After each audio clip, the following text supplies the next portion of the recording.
Good afternoon, everyone. Petrol Fall Control. We'll be heading out on a drive shortly. And Russell will be presenting this afternoon. I'm in behind the camera and I'll be on Fall Control. What a beautiful day in Jima Gabriel, South Africa. And I hope there was lots of fun out there on the drive this morning. We're entertaining you. And let's get ourselves ready for the drive and then see how it goes. Wonderful. Thanks very much. I think so, yes, yeah. Just got the camera ready.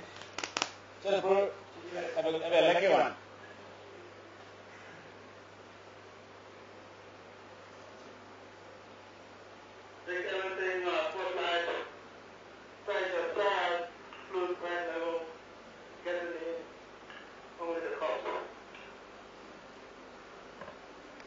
Okay, copy, thanks.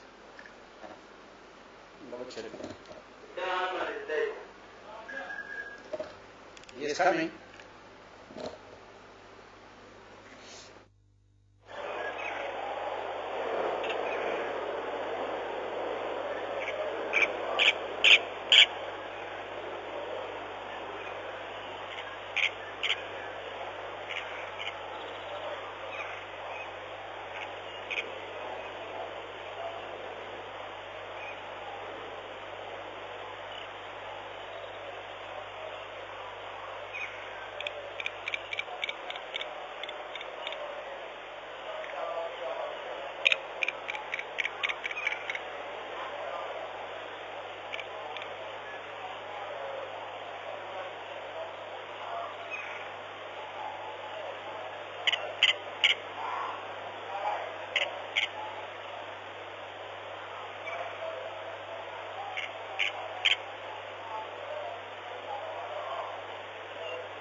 30 seconds to countdown.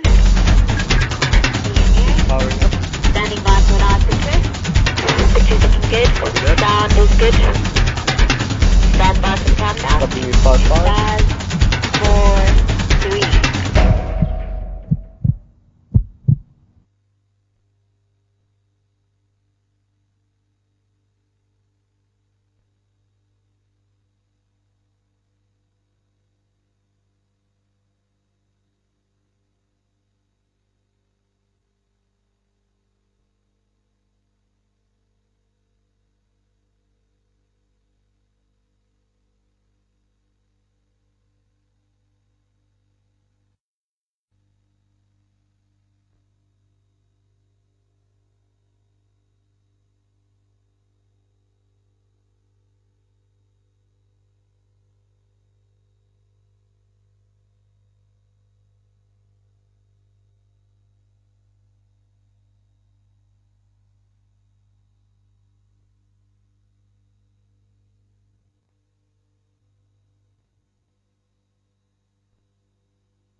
Let us know and we can do a sound test first before we go live with the picture as well.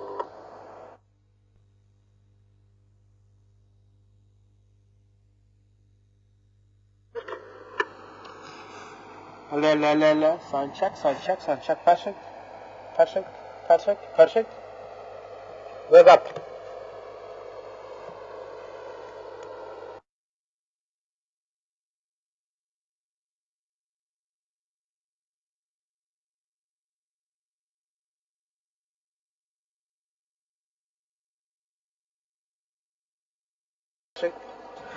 Kick the ball.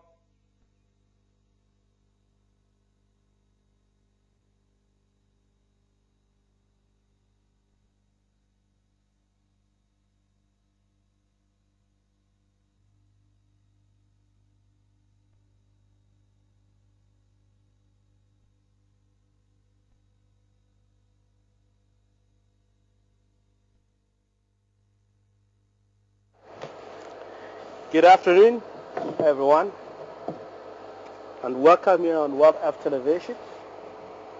From myself, Rex, in this afternoon, and we have Hammond behind the camera, Patrick on the final control.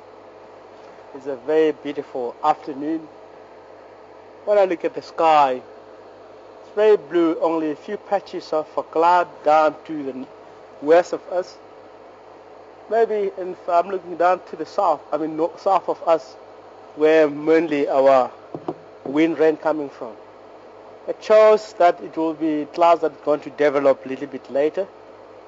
But now I would like to go out and hunt for specific, one species that I would like to hunt today for this afternoon. Our leopard. No guarantee, but I have that strong feeling that if I can work north of the camp, south of Vietnam Dam, we might be lucky with a leopard somewhere there. This is no guarantee, but I would like to head on that direction. I have a confidence of that we might come out with something. And I hope you guys will enjoy our lovely drive with us. I bring my lucky hat today, as you can see. It's in our nature.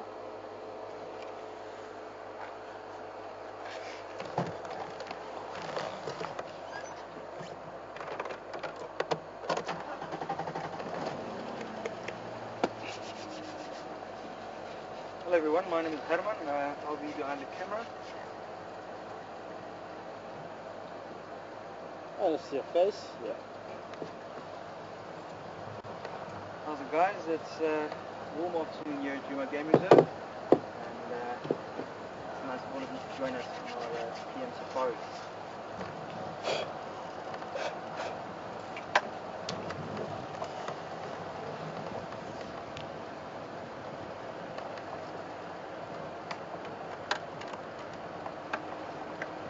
I've learned quite a lot in Africa.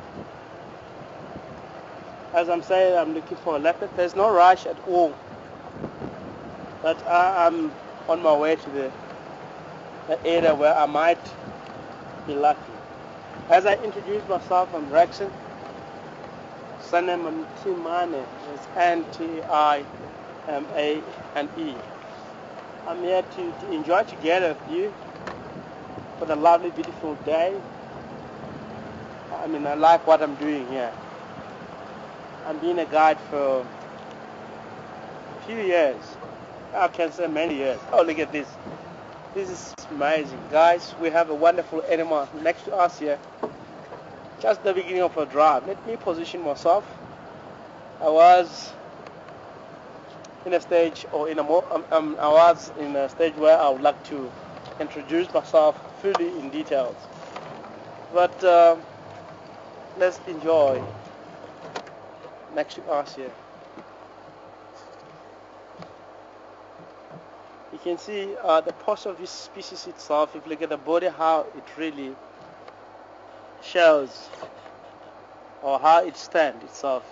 It's trying to protect itself from the sun using the trees that are around it. I mean, as it providing shadow to the buffalo. This is an African buffalo. People they call it or capped buffalo. Most time people they call it water buffalo. It's a capped buffalo. We call it most of the time, our nickname that we name this species, Dagger Boys. The Dagger Boys. What mean that Dagger Boy? Dagger is a Shangaan word, or not really. It's a mixture of Shangaan and the other language. They come of the Dagger Boys. The Dagger Boys is the boys that work under construction. Their job is to mix cement and sand, or concrete in short. And why this species is given that name? Because they're always wallowing in the mud next to the water. As most of people they call it the African water buffalo, because most of the time you find them around the water holes that we have around in the area.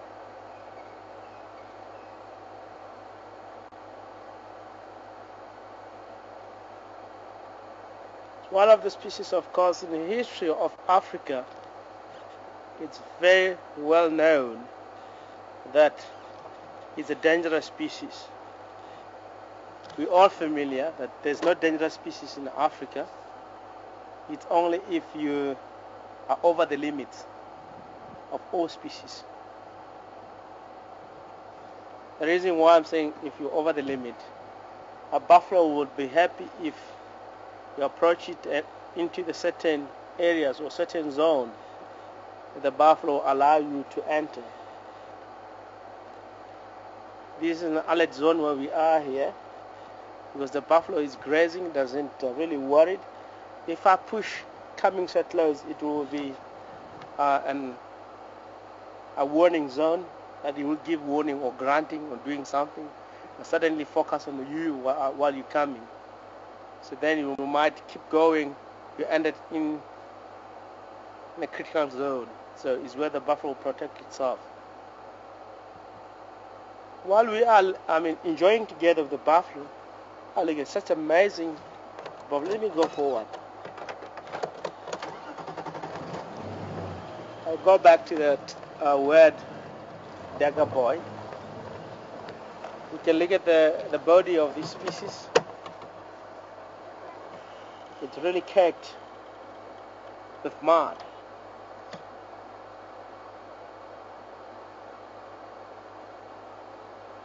This is how it gets the name of dagger boy.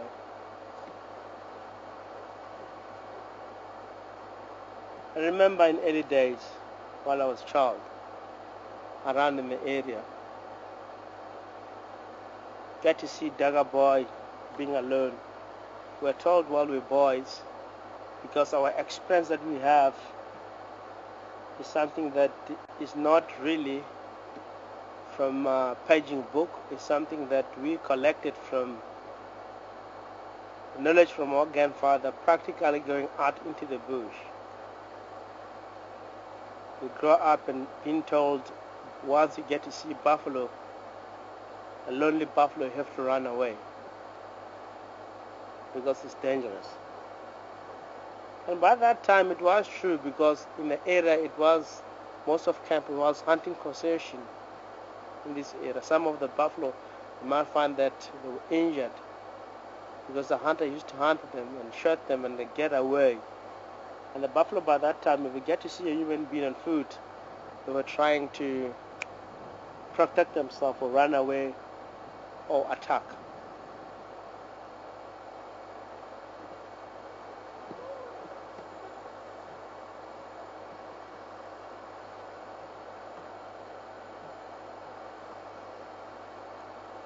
And the reason why buffalo in nature are the grass species, they're always moving in herds of buffalo, more than one individual. So the dagger boys are the ones that withdrawn from the matriarch society and go and form its own bachelor herd. For instance, this one here, it looks like it's break up from the dagger boys. Or you may find that there's quite few of them that lying down in the thick bushes down here, and this one keep on grazing. Or he isolated himself due to certain reasons. Maybe he was down at the water and suddenly the others have moved for grazing and he always behind. He might be on the trails of the rest of the dagger boy. As you can see, he's heading west. Very beautiful species, and it's very old. You can see, look at the face. Skin is looking more pale.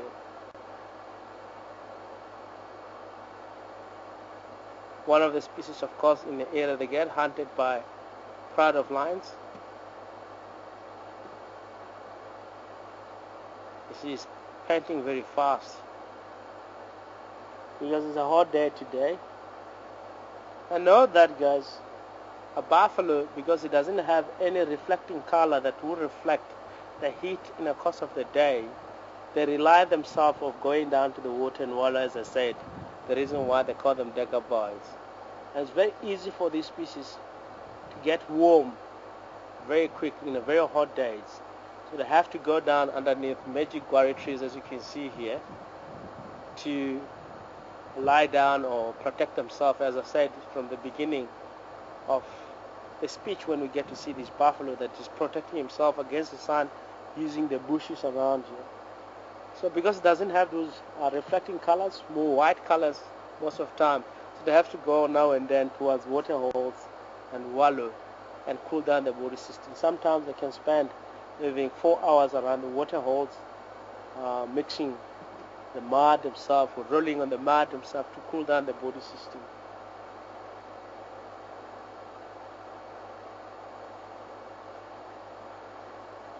Yes, of course, this species does have enemy, which is pride of lions, as I've said.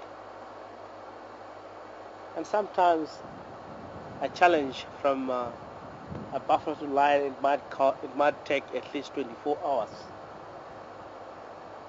If a lion hunts buffalo, sometimes they know that it's a win and lose. situation, because buffalo can protect itself very well. Very strong animal.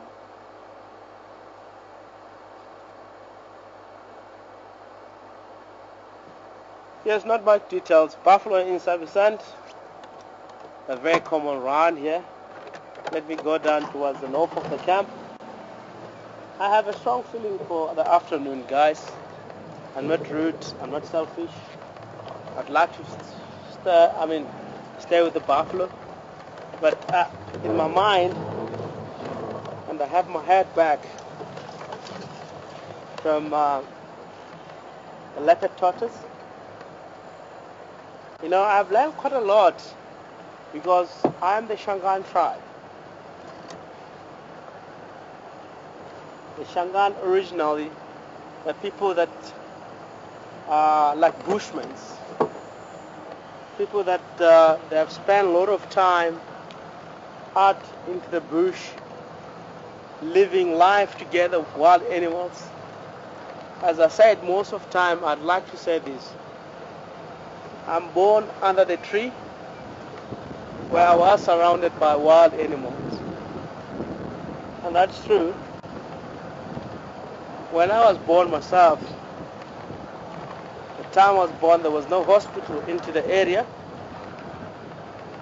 The labor, it was just take anywhere.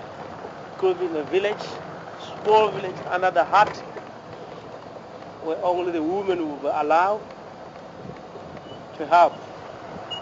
When time of the labor, it comes from a woman. So I grew up with that, visiting the Western doctor, using these medicines there, all these trees there, and the grass that are here, herbs, to treat different illness that used to be around in the area, or coughing, or fever that we used to have in early days.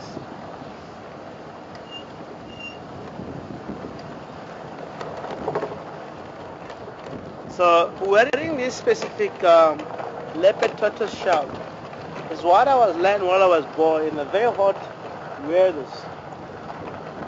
Going out with the, oh, look at this. Hey, I like this. People that even know me. Just chakma baboons. Because it's one of the beautiful species.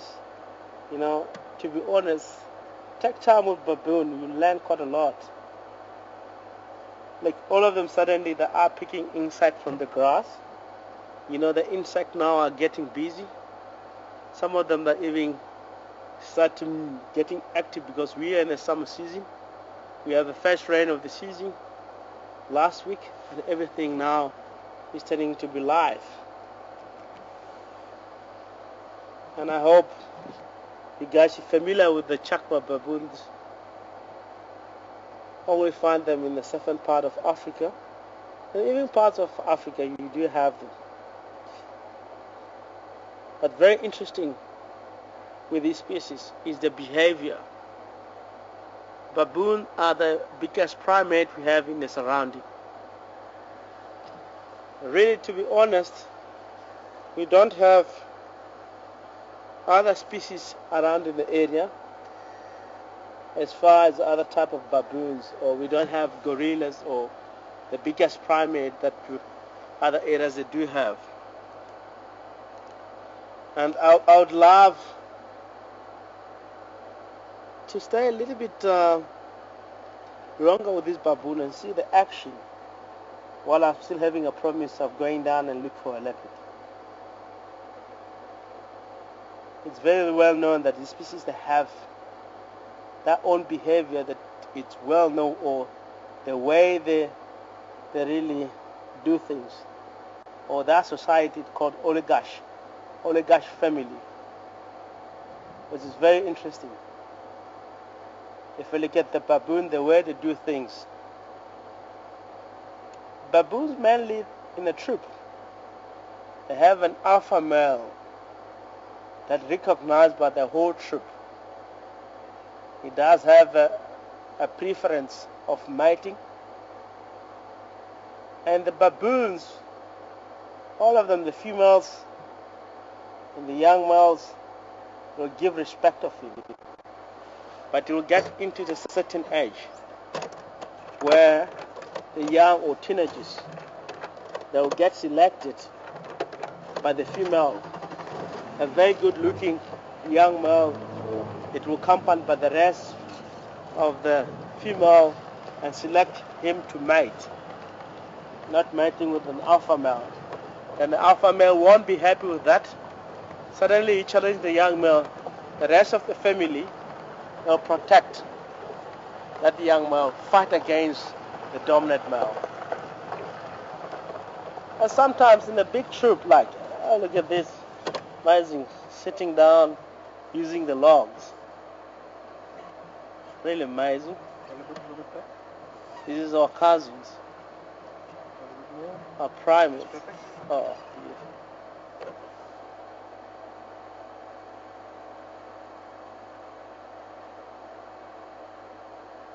And sometimes again, if there are more members of teenagers in a group, and they find that there's quite a lot of hierarchy from themselves, or it's quite a lot of challenge from themselves, who's going to mate and who's not going to mate with the female.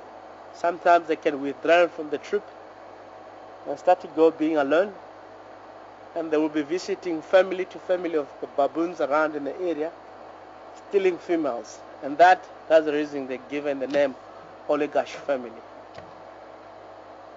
Oh, this is amazing. Look at that. And I like the baboon. Early part of the morning, you see how they do love and take care of one another. They have a sensation early in the morning where they're only doing grooming, making sure they're all clean. They don't have ticks. They groom one another. Time will come on a Gary water hole, you're going to witness quite a lot of this behavior. The grooming sensation. Two baboons will be all together and they will be busy doing the grooming sensation. And how they keep that social bond. You'll never ever see the dispute between the females. Mainly is a male baboon that does have a lot of discipline from the all young males and the young baboons. Because once they hunt and catch scorpions, they has to offer the big dominant males. It's the nature of all wild animals. Get to see a dominant male lions once female kills something. If it's too small for the rest of the pride to all feed, he'll come and move them off and take off from the kill from all the female and the youngster, and he would never allow the youngster to come so close. So from the troop of the baboon, scorpion is a favorite food. Once the youngster forage around and get the scorpion, he's going to be punished, and the dominant male is going to take it over from that. Oh, beautiful baboons. Hello guys, how are you? Are you happy? I say it's one of the species in Africa. If you have an opportunity to explore around in Africa, never ever feed a baboon, because you'll learn that a human being, when it comes food, the day that people will come without food, it will be a big fight. They have a very long canals than any predators out into the bush here. Canal that a baboon have, having a lion doesn't have. They have a long canal that they use only for fighting. Know that oh, look at that. It's only using the log. It's debarking the log. Might be special sort of molds that he likes to eat there. Okay. The baboon started to move in the thick bushes. We weren't able to follow up. That put my hat on. That helps me to protect my head against the sun. Maybe if I don't put it, you know that if you explore yourself into the sun, you might have a skin cancer from the sun. So I'm wearing this. It's something that we as Shangaan tribe, we have learned over the years that all species that are into the bush, especially the Shalani order, which I'm talking about the shells family, as far as leopard tortoise, crocodile if it dies, the shells of giant snails. It's very much useful in our society. The giant snake shells, we use them. Good afternoon, mobile station to Jenna, please. I'm sorry for that. We use them for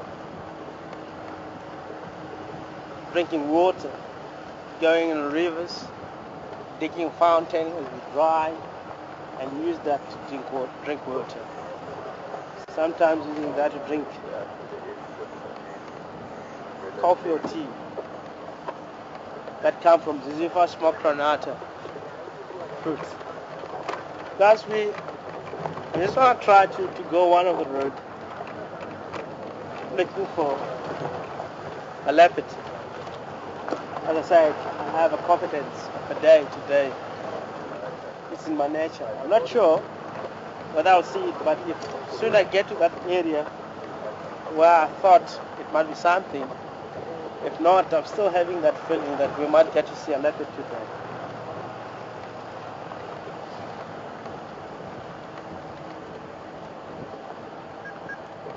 From I've done shortcut like this, there's only one Dega boy very close to Yatsa driveway. And beside that is only a fan everywhere on shortcut Galago. Why are you going to work? Yeah, Rex, try to check some OT dam area. I hear like people are team of fans in Ghana lying up in a dam wall by 11 o'clock. Oh, that's fantastic. I had some mala coloring steam when I come back from the village around past you. More no pocket. I'm going to try that. Thank you so much. Maybe we'll be lucky.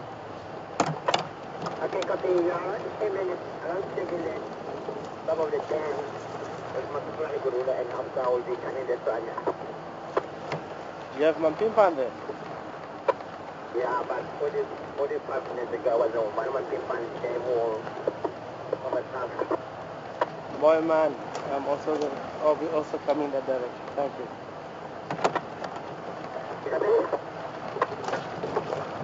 Lovely, guys. As I was talking about more a history of the Shangaan tribe, it's a very interesting history. And today, I hope, as I said, I have a strong feeling that I might get to see a leopard. As long as I have this hat, always I'm proud of myself. And my knowledge that I have to find animals out in the bush is such amazing.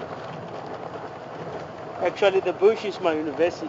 As I said earlier on, I'm born under the tree, surrounded by the wildlife. So join us today and enjoy a drive, seeing all the cats around here.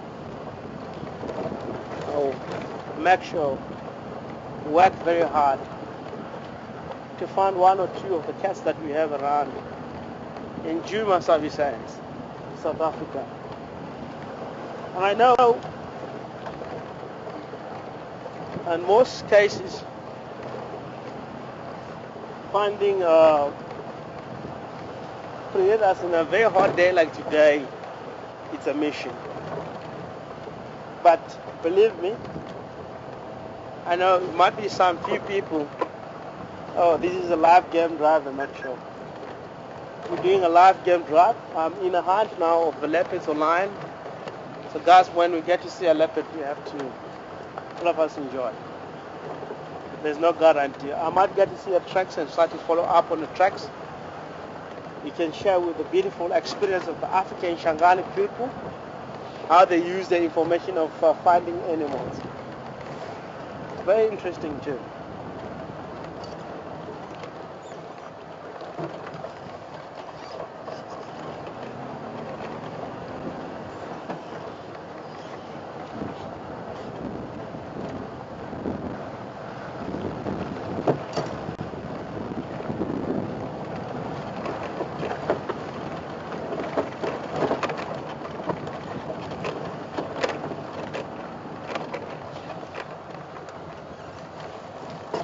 I'm joining a very straight road, east-west cut line called Garibepe boundary. You can see the road is traced along straight lines, which is very, very important.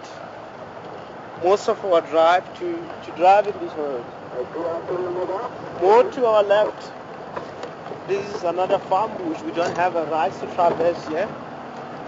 Everything to more our right, we welcome to follow. And as you stretch along to the east, along this east-west road or Garibepe boundary, there's a road called Cheetah Cut Line, is where our eastern boundary is located.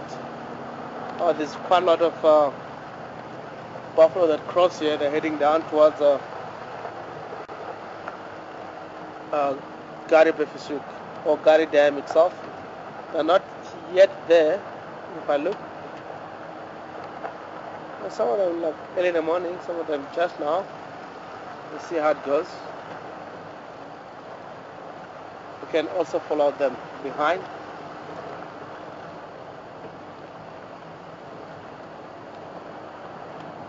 And it looks like early part of the morning drive. The vehicle on top of the tracks.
Lovely, Patrick. Something there on the Magic Quarry. I'm not sure. That tree there, straight there. Something down on the ground. I'll look at the monitor. I'm not sure what might be.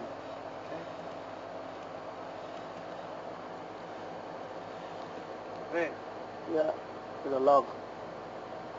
Not sure, Rex. Looks a bit like a log. Look at the log. The log. Thank you, Patrick, for your information. Guys, I'm really saying join me today, wherever you are. Let's experience how to locate our cats in Africa here. How do we track animals? Something was running away here. From the direction. I'll use this road. That's when I'm going to give it up there.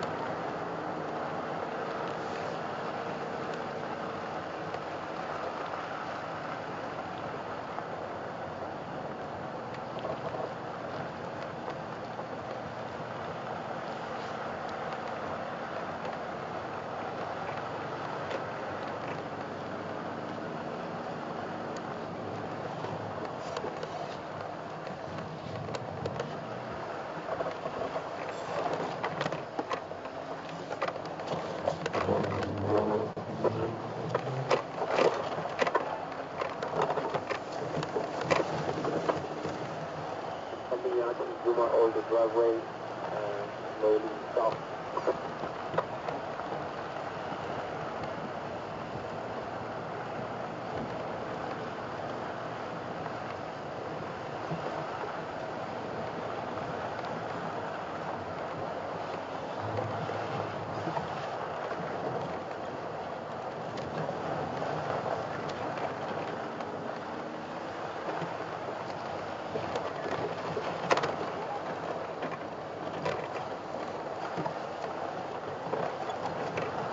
Guys, early on in the area where we are, let's get a report from our radio communication. We jumped our radio communication. There was 2 female lions in the area, but this give me guarantee. Oh, here's the tracks, guys. The tracks are heading down where I'm going now. So let's try. There's no rush. The tracks now, we are just getting up tracks on the road. So I'd like to follow up on these tracks and see where they're going to take us to. Not sure, let me show you then. As I said, I'd love to, let me take off the steering thing.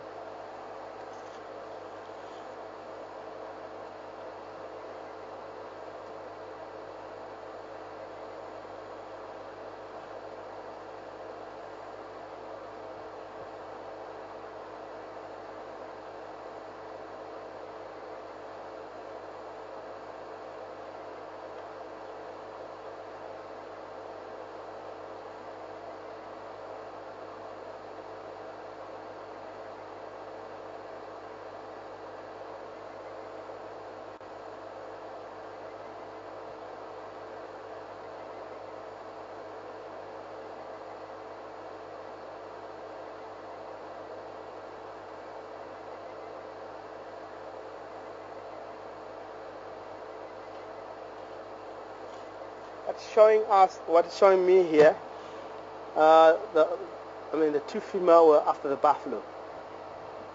They were chasing buffalo heading opposite way. Tracks were coming this way, but it's tracks of the buffalo. You can see where they had them just behind us. Lines is behind us about 100 meters. They just located them.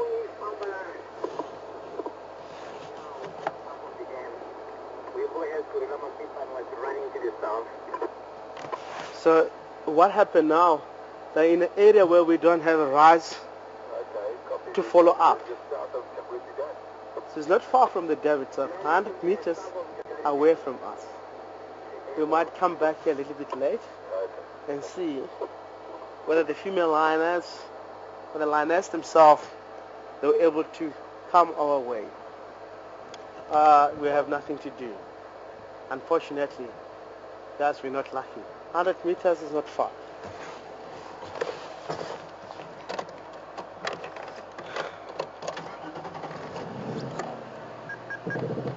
Let's confirm, are visible from the road or that down deep south? No, I reckon they actually lying next to the water, so they other side of the wall from where you would be. Copy. Not easy to get to see. Thank you so much. I just see where they were chasing buffalo here. Okay, copied. We'll let you know if they go that your way. Thank you so much. I appreciate that. Thanks, lads. Oh, you know, I was having a strong feeling. Now that's something here, but that I won't drive it. Anyway, it's not an end of the world. Guys, let's go for something else. Now we're going to try for a leopard. Never know whether it will be easy again. Maybe it will be also crossing over into the other side by 50 meters by this time. We'll be able to see. Not bad. I'm not quitting. I'm still saying, guys, I have a strong feeling. something will come out today.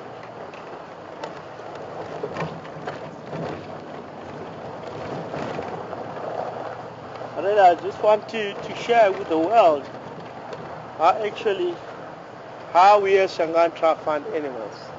Using the information of the tracks and know how long it's been there, and know which gender of the species that has been in the area, and we can all tell that and follow up until we get to see. So we have a law or rules that you don't cross the road to the other side.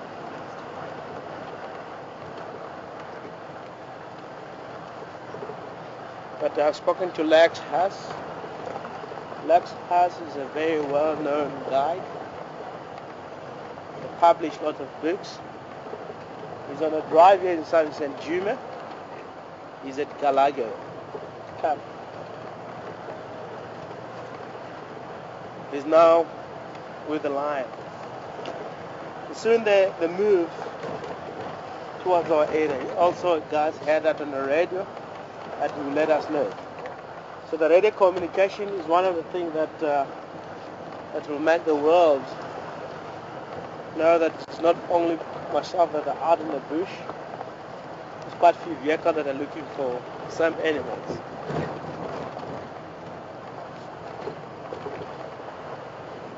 And what we're doing is live, because I get to see the tracks, explain about the tracks, and 2 minutes later, the vehicle is like at the lions from the other side.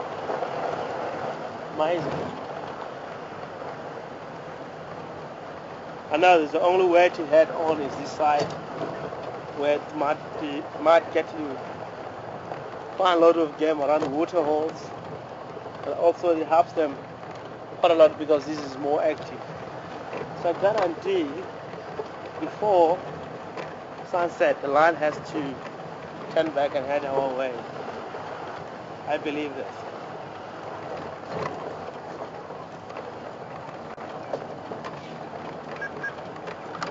Where from? Okay. I'll ask you to give you a hand and confirm where do you need me to check? Yeah, Richard. Some people is running along this very line to the south. Okay, where are you now? Then I'll know exactly where I can go and check around. Yeah, right, I'm on the inside of the bank.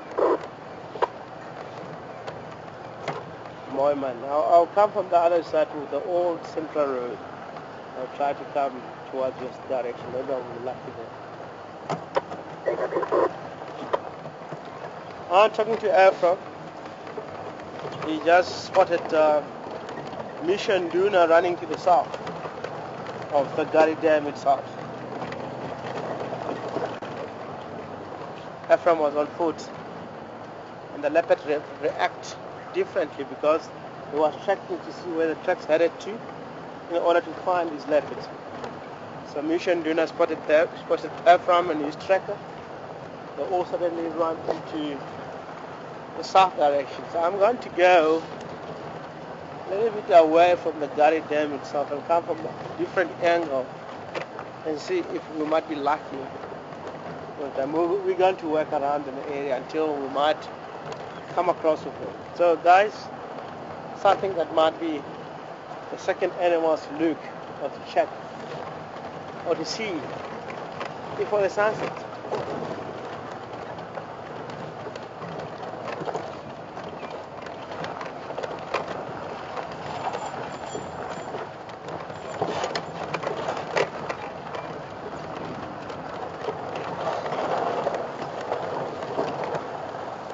The breeding herd of buff, they've been here. Starts for 8 in the morning, of course. We're driving on top of the Gari Dam, where we have hippos inside the water. Of course, I will just stop for a minute for you guys to see the hippo and the dam itself. Look at that, they're all enjoying water. In a very hot day like today, hippo prefer to be inside the water, not to be out of water. As I said, I will be here for a minute. I'm very much positive on finding one of the cats. We'll talk more about all of this. There's quite a lot of information that today I'd like to share with you. But I would like to show you our cat that we have here. This house is Juma. Oh, look at that. That information there, for that female, she's just telling me is the language of the bush. If we talk about reading the bush, it's something that waterbuck is doing. He's checking more down the angle. From coming. Which means the leopard is down somewhere here. And why? Let's move. That is a waterbuck. I'm going to leave these in Gala now. They're just fine. I can't take it to water. Waterbuck. I just want to be here in time before this leopard move into thick bushes.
Stand by. Yeah, it's not likely. I'm thinking that he still had it very flat because it was not running fast, just a song of running. Might be somewhere in the Tonga. So thank you. I'll come from the other direction. Yeah, I'll work around. I'll keep you also updated. You just east from the dam itself. Yeah, how come it is? More.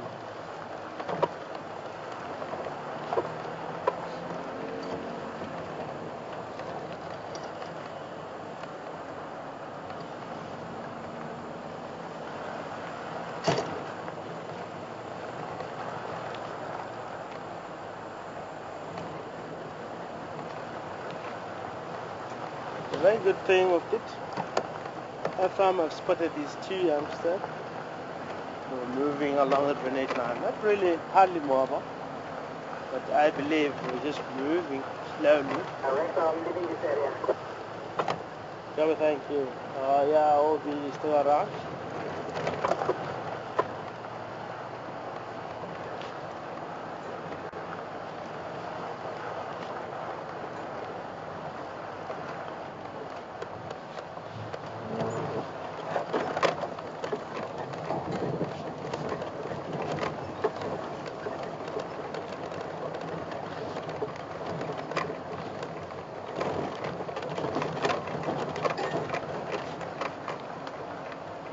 I'm going down the drainage line.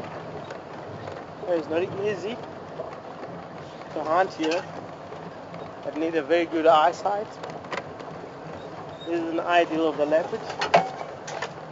Leopard does have a very beautiful coat. It is very easy for them to blend in this environment.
We have kudu on our right. Tell us they haven't went up so far. I have guarantee in the area where we are. They're still down that side.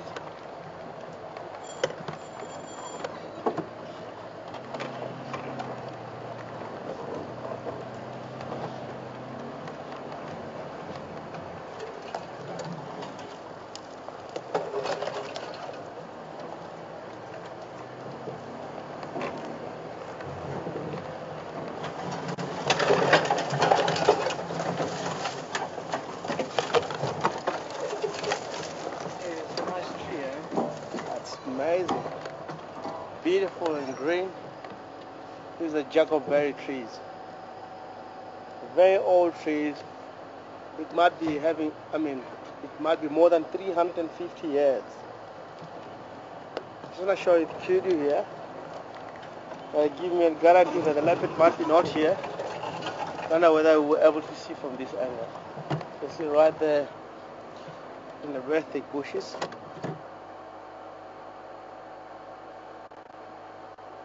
Straight there.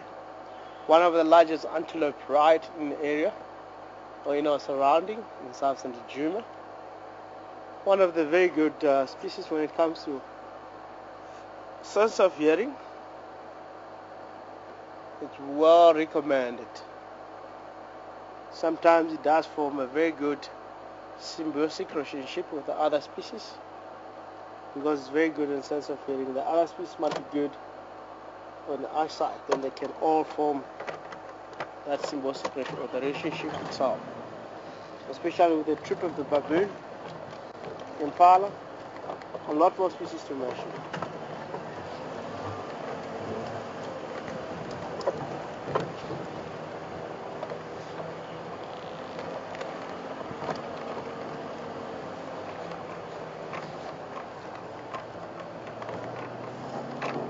As we are here, we're still hunting.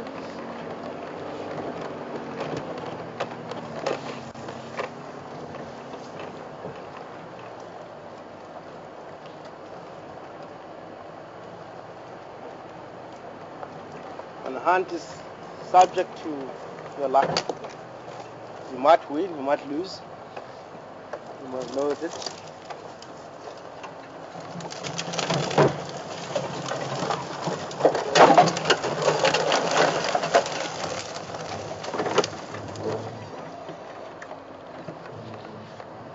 But I've approached in a very good or right position. If they're still right here, chances of finding them is very high.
Beautiful area here for the leopard. I'm still hoping this youngster that might be not far from here, because we're just seeing not that much long. They're all running into the position where we are here.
Yeah, because I've seen people on foot.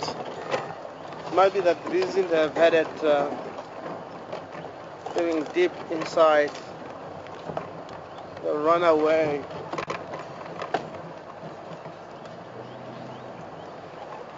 More to the thick bushes.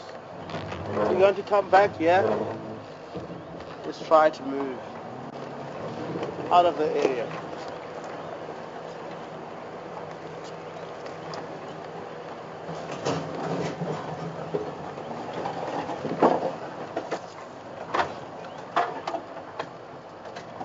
I'm still doubting. The two youngsters won't seem to vanish. They might be still here. It needed time to settle a little bit. Then we'll be back.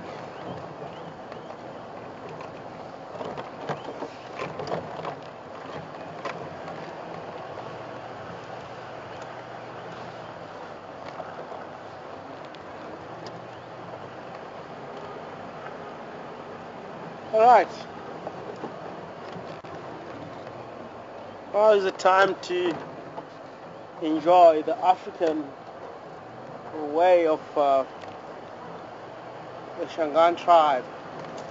How they did enjoy, how they did enjoy in early days with the haps. Oh, look at buffalo right in front of us. Breeding herd here.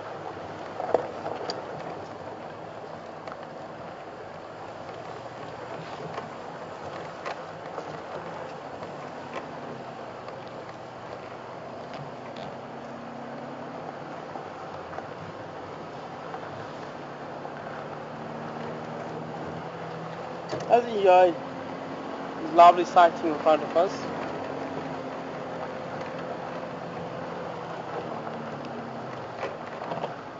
This is beautiful.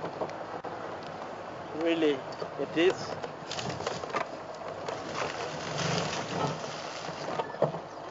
Don't run away. Oh, it's quite a few. Look at the back of the stretch road. Still buff coming.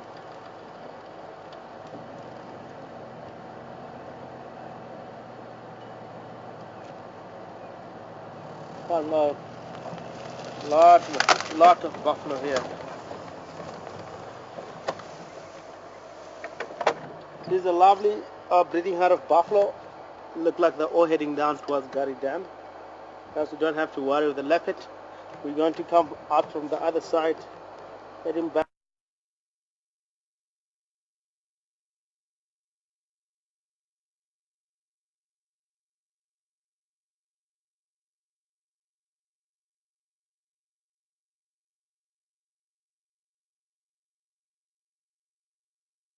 The other side, so it will be a chance of us to go and see leopard again. Here we're witnessing a breeding herd of a buffalo. Remember early on the beginning of the drive we saw a dagger boy. That is a male buffalo that withdrawn from the society here, from the metric society. The buffalo society or buffalo behavior, once a buffalo gets a little bit old, he withdraws himself automatically and go and form or go and join so-called bachelor head. Only the boys slap. So here this is a breeding head with you have females and the young son, the young males. They are in a structure, all of them. And it's very beautiful to see this species, more especially in a very open space. Here is very thick, we were able to enjoy and really love the herd itself and get hooked by the beauty of this species, because they're now moving in the thick bushes. I'd love to stay with this species and get to see the difference between the dagger boys and the buffalo in the breeding herd itself. And the meaning of dagger boys is such a beautiful, if you really get the side story of how they move off from here into that into the bachelor herd itself. As you can see, they have lot of youngsters. Down to the left, if we can able to pan the camera, we have buffalo. That at the moment they're having youngsters in the age of 6 months, 3 weeks. Some of them are nearly 9 months. Some of them are even younger. If we luck, we might even see the youngsters that were born maybe in 2 days back, or even to the early part of the morning, while the buffalo were lying down ruminating about 10 o'clock, because in their nature, the species, they do lie down around 10 o'clock and get up around 2 o'clock and start to processing food or hunting for food. There are the ruminant species. They have time to chew their cud, as a domestic cow that we have or cattle that we have. They have that time to lie down, relax, chew all the cud and get active again.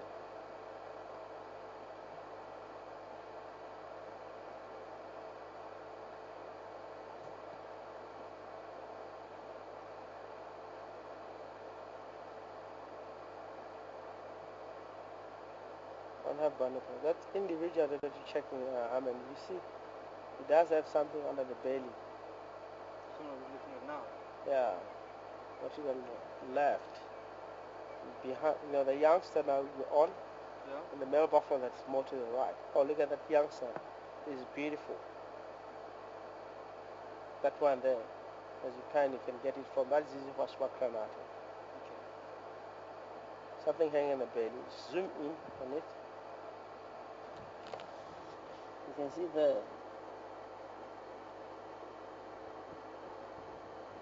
What is it? I'm not sure.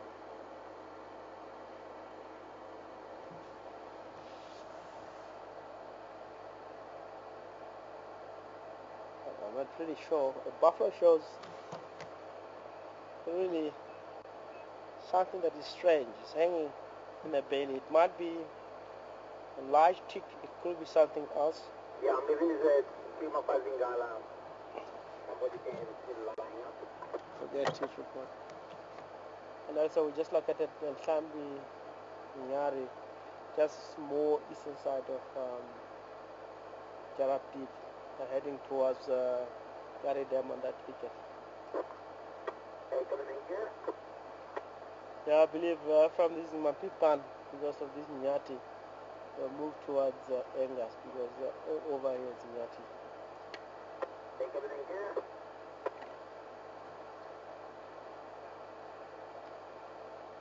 So the Daga boys, again, I will come back to Daga boys, have they withdrawn from the Metroc Society and formed their own Daga boys. Their duties around here is to mate each and every individual in a breeding herd of buffalo. Their duties is to mate and protect and conquer the structure of the buffalo themselves, and put female into the middle. And also they practice this while they're grazing.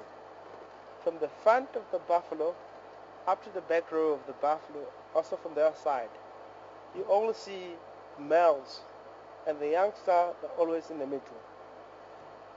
So it's how actually they do in the course of a day, and that is the duties of all the males.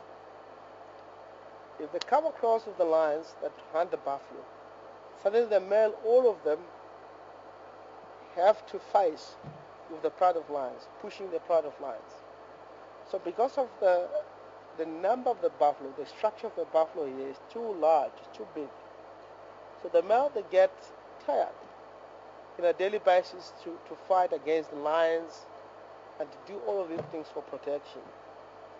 And sometimes once they get old, they feel even very heavier, because the male buffalo, they have the bosses in front. It's a such of a bone of the horn that cross the forehead, and is a part of the horn itself. We call it bosses. Sometimes it's a little bit heavier, and sometimes the buffaloes themselves, when they get to that age, they have their own attitude. It doesn't like to move that much, because in a breeding herd they move such many kilometers a day. So all the Daga boys, they're withdrawn because of that.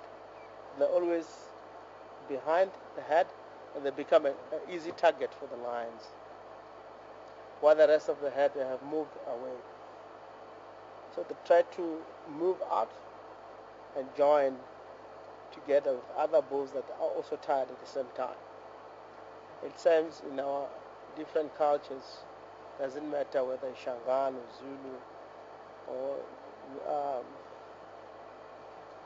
quite a lot of tribes that we Hundu, whatever, they all suddenly we do the same.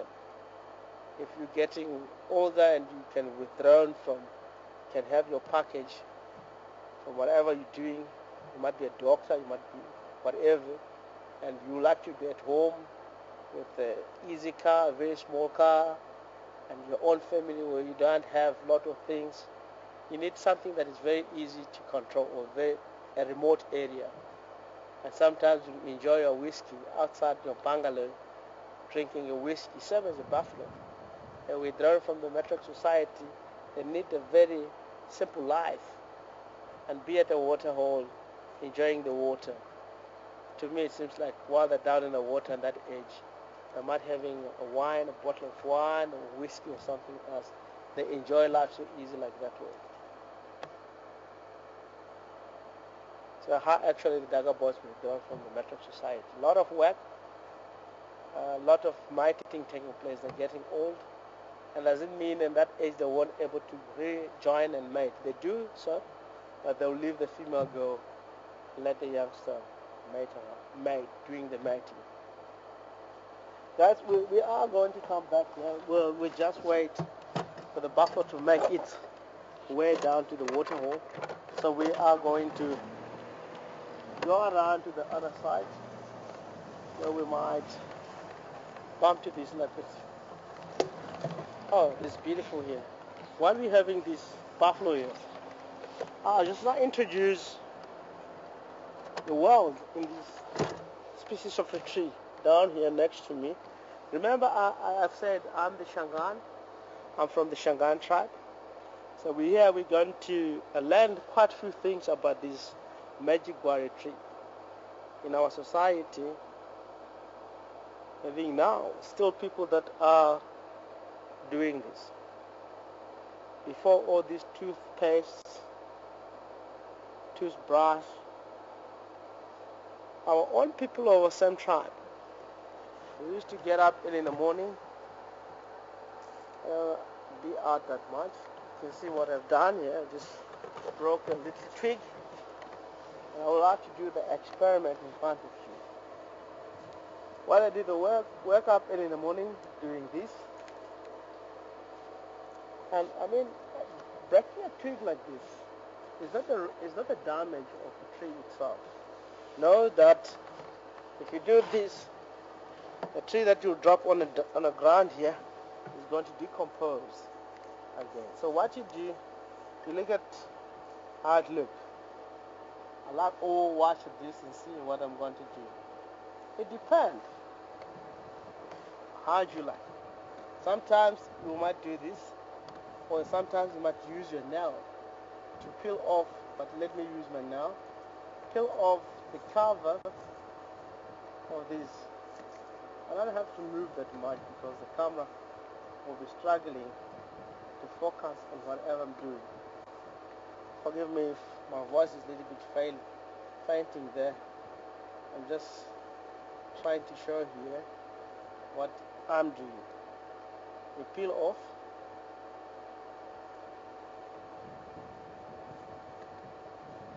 And this is step one. You see, it's been peeled off from there. Are you happy? Step two, you just chew it.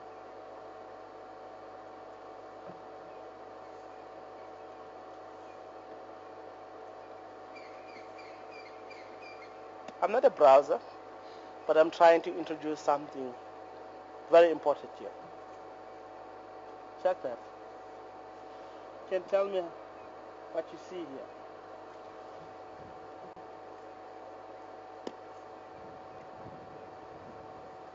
Isn't it fluffy? I know that will take a while. Let me speed up the process. Then you do this. The toothbrush is not actually in our culture. Early in the morning, you brush it through.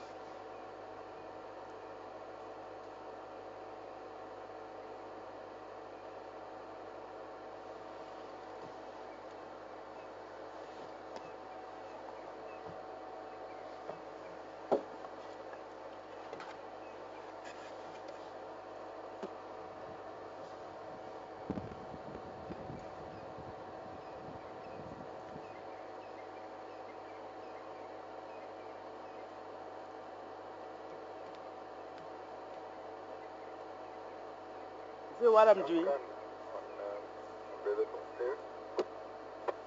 What I'm trying to do is to brush my own teeth and using the natural saliva of the tree.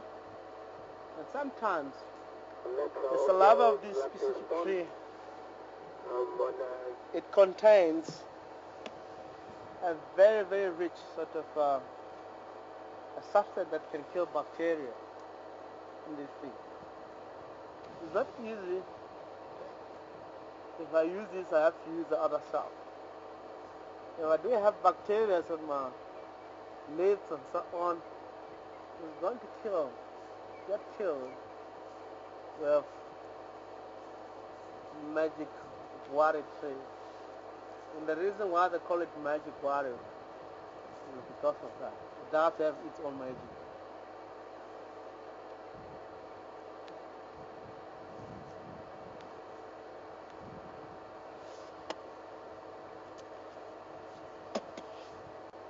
What I'm spitting is the pieces of the magic barrier on my lips. It's not needed. It's how we do it. Then let's see if my teeth are dirty or clean. Very clear. So what I'm trying to introduce is, it's for you when you come in Africa. But it's not all the part of Africa that they use this. I know that in Kenya and other parts, they use a special tree. Then you also can use the magic guava tree once you get down in the area here. It's very much useful. It's very much important to know all this information. This is a basic knowledge. Once you get into the area, we have to introduce to you. Don't suffer. If you are out in the bush, you're doing your own survival, and you don't have anything to wash your teeth. So the magic guava is the only way to go. As I said, there's quite a lot of things that we might get to introduce or enjoy together. Oh, look at that female there. She's a very old looking female, and she's a little bit tired because of the weather. It's very hot, but she's even shaking a little bit. She's not sick. It's just a matter of she have moved quite a bit in the course of the day today. It's what I was saying about the Dagobos doesn't lie, because the Matrix society, they also move the fast pace, where the Dagobos is a slow pace. So all female like this, they require to join the Dagobos, but in the nature of this species, they would never join the Dagobos. They only enjoy the Dagobos if they get separated at night, or lions were hunting them when they get separated. But that way you might get to see them joining the Dagobos. How old it is? I get that question before you answer. Buffalo lives at least 20, 25, 28 years. But it's still a question of where you operate. It's subject to the area. You can be born today and tomorrow get killed. You understand what I'm trying to say? Sometimes these buffalo, they might get killed by lion. Sometimes it can be diseases. A buffalo in their body system, they're having TB, specific in a Greater Kruger National Park. Doesn't kill the species from the spot. It's only shortened the lifespan of the buffalo, more especially when the buffalo are getting old, because they have that bacteria in their body system. Once they drop the condition, the bacteria of TB, it multiplies in their body system, and they start getting weaker and weaker, and sometimes cough, and then they become an easy target for all predators, hyenas, lion, bunch of or pack of wild dogs. So it's how actually they get so much exposed when they get to that level. If they're getting old or getting sick, or sometimes there's not much grass around the area, dropping conditions, because it does have the bacteria in the blood system that are going to multiply. Guys, are you with me? Calling it impala. Do you know, guys, this species here, impala, we call it in our Shangaan mala. That is a young male impala. Call it the McDonald of the bush due to the strap that they have at the back between the bum and the tail. Black strap that runs down. That strap, in most cases, people that refer them because it looks like an arm, McDonald of the bush, but it does have a big purpose to be there. Sometimes it might be attracting spot like parasite, ticks. Seeing that dark spot, they can even go there and bite it. And the impala does have special teeth called comb teeth. Once it started to feel like having parasite, they can really start to brush themselves with the ticks, and the ticks inside they have little gap. If the ticks, they can able to take the tick out from their skin. Oh, that is kudu. Kudu. That's kudu. I'm not quitted on the leopard, guys. I just want to give the leopard a chance because the buffalo are in that thicket. I'm also going down there. And that's coming from a different angle. Maybe we might bump to them lying on the road or doing something else.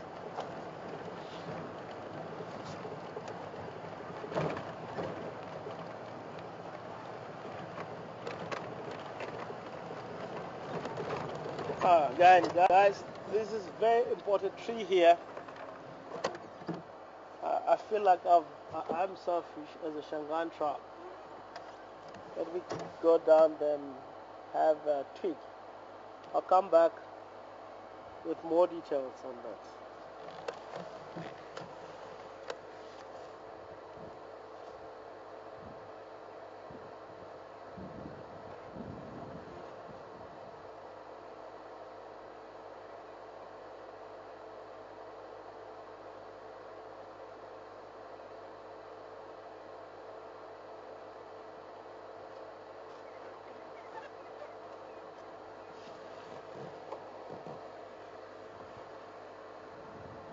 Guys, I would like all of us to share the knowledge of the African people and the history background of the African people.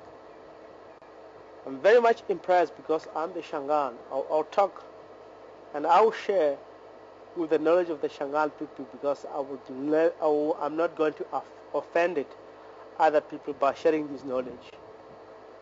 And I want to talk about the Zulu tribe. You know that we have few tribes or many tribes in South Africa. At least 11 or 12, something like that. Where myself, I'm the Shangaan. We have Zulus, Swazi, Lesotho, Venda, Sepedi, and all to mention is quite a lot. Ndebele tribes. Guys, you are familiar with some of the tribes in South Africa. I'm holding here on my hand, steady in this.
Practical alert, testing on the audio problem. We'll be doing a beautiful show with this.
Yes, Patrick.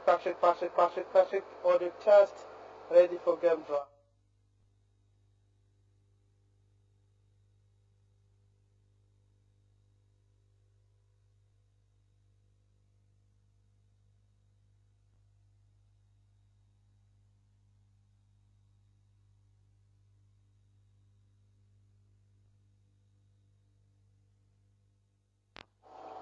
In the Giga game, there was a technical problem. Looks like it started out. I hope you have experienced from your side. Our next talk, it was the Ziziphus macronata, which I like to hold steady. Ziziphus macronata is a tree that you can find in Africa, which have a lot of respect for the African people.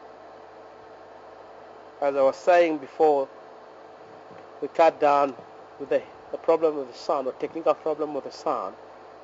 I even said that this tree, especially the Shangaan tribe, or I'd like to speak more about the Shangaan tribe because I'm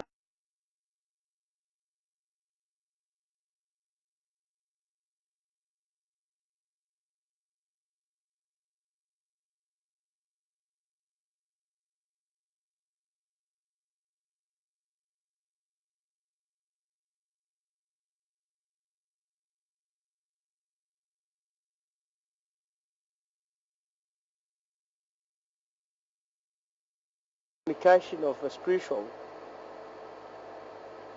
Sometimes we use this tree as a sign. It's beautiful. I just want to come to the sign. How the Shangaan tribe uses it as a sign. If you are in the area of the Shangaan area, you walk down in the road, you find the Zizifas Makranata branch placed in the road. You better have a respect of that area. It's one of the very good signs that the Shangaan, one of the Shangaan members, they die on the scene.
Welcome back on the Jika, and I know we are just experiencing from now a technical problem on the sound, lots of hissing. We are now trying to sort it out, this problem. The final control, Patrick.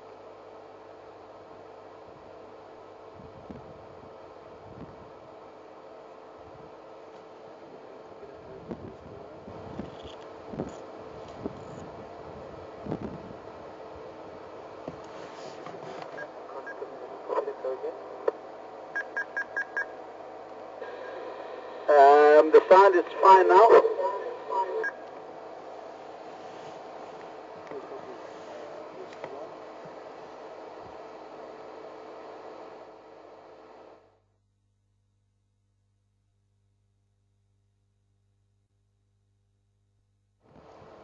Guys, again, as I said, we are experiencing a technical problem from funnel control, and we're now having a beautiful talk right here out into the bush. Sometimes I forget that I have to speak very slow.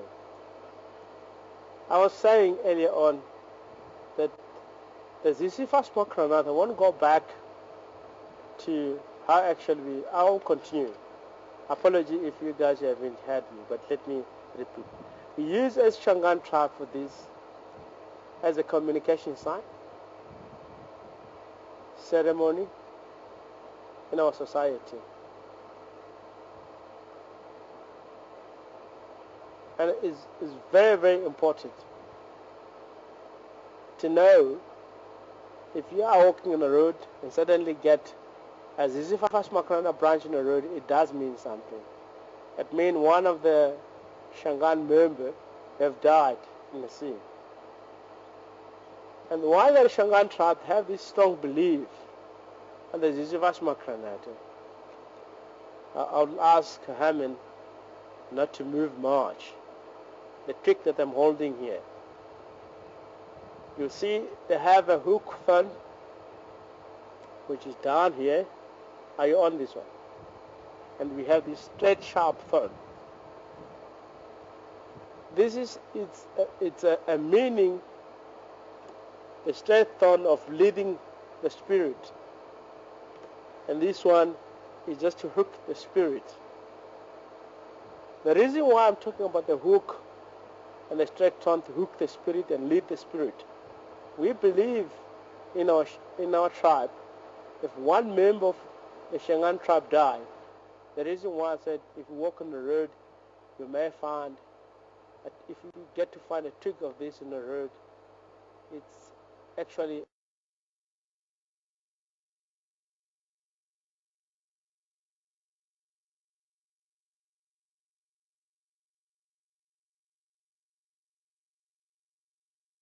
maybe after a few days, they start to drag that branch of the Ziziphus Makrana back into the homeland where they stay.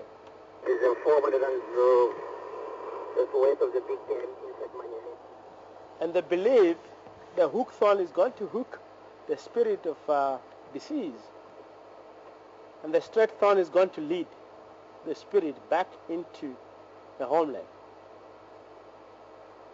And we believe if one member of us dies out into the bush, car accident is nowadays because we call out of transporters and cars, taxis and so on. We're going to place the Ziziphus Makrana on top of the graveyard that we used to construct ourselves.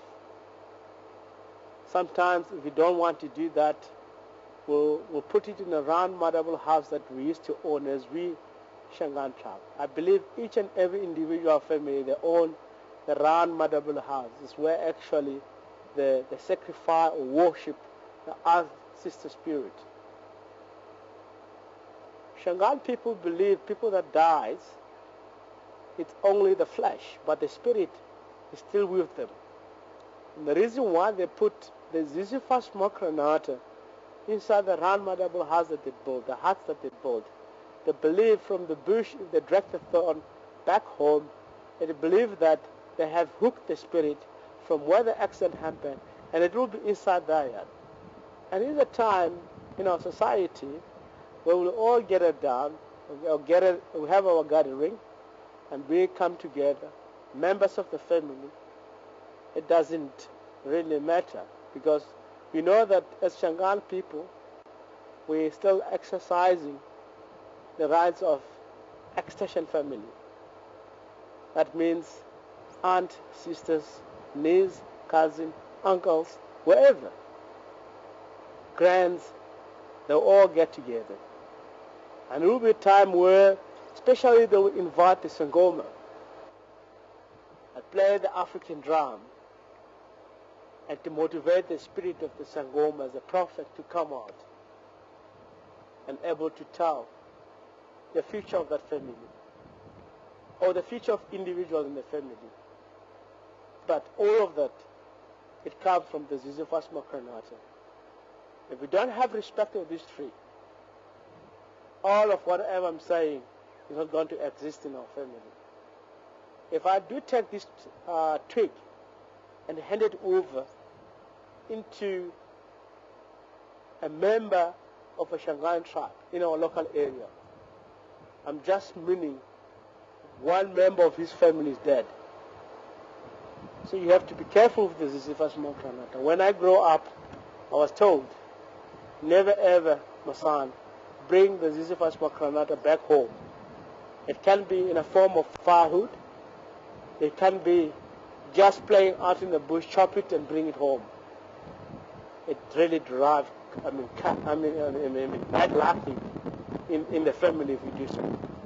So the Shangaan tribe will never ever go out in the bush, chop the Ziziphus Makranata as a fire collection and bring it home. It doesn't exist in our culture. So we have a very good symbiotic relationship with this specific tree. Chopping this tree is an enjoyment, entertainment to the world. I know that I'm not allowed, but I have to enjoy with you together. Sending questions if you want to on the final control, the TV, if you want to know more about this.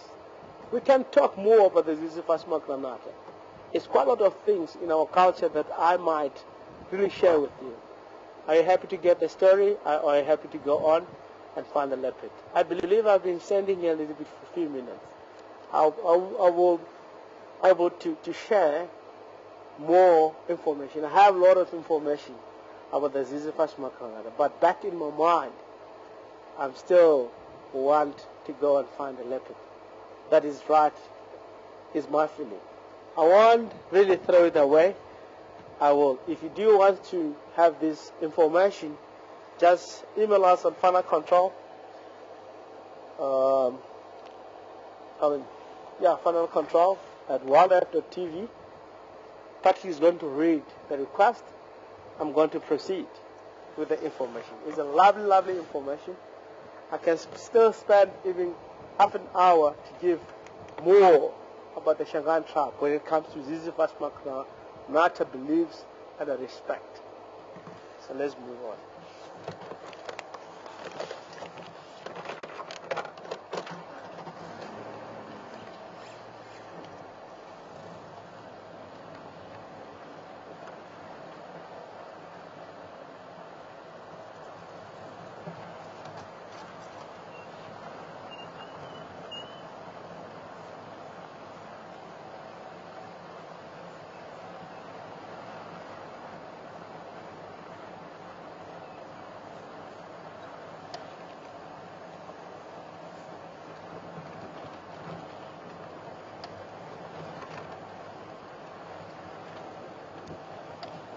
Lovely Patrick.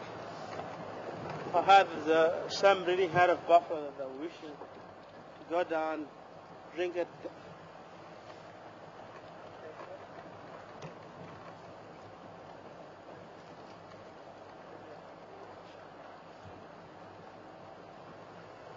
Guys, breeding herd of buffalo are enjoying water at Gary Dam, and we had a report of a monkey get lambing around in that area. That it was our plan to go around and get on that area. As I was saying, the last of my talk about the Ziziphus Makranata, and that I have to go. I made a promise for cats for the afternoon drive. So I have to fulfill that and show you a cat. So I have to go down back to Gary Waterhole, check on these two boys. They're active around there, and I believe we might be lucky this time. We'll get an indication from the vivid monkey where are the leopards. So we'll see, girls. Don't go far, guys. Stay with us. I'm very keen to show you a live leopard with me this afternoon. Or it can be a live female lion with us.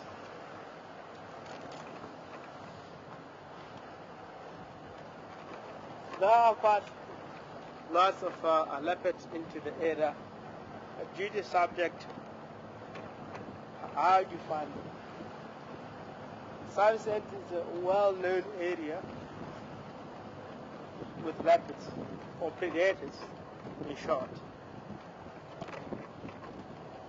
That doesn't mean that you go out and find them. Sometimes it becomes a little bit of a challenge, like this afternoon.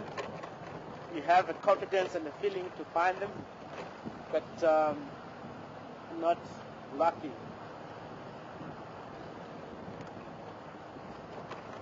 I'm very proud because I know the leopards are around. I'm more confident if while I'm driving that I might get to see them. It's just a matter of how I'm active today or whether I'm lucky or not. I believe everyone was happy with the talk of what. Is this the first one for Martin? That's no request. I believe that I'm going to finish the story in the next draft, the next session of a draft that I will be presenting. It reminds me quite a lot. It's something that we're missing. A lot to share with the beauty of African people, more of the historical background, something that I will focus now, the history, and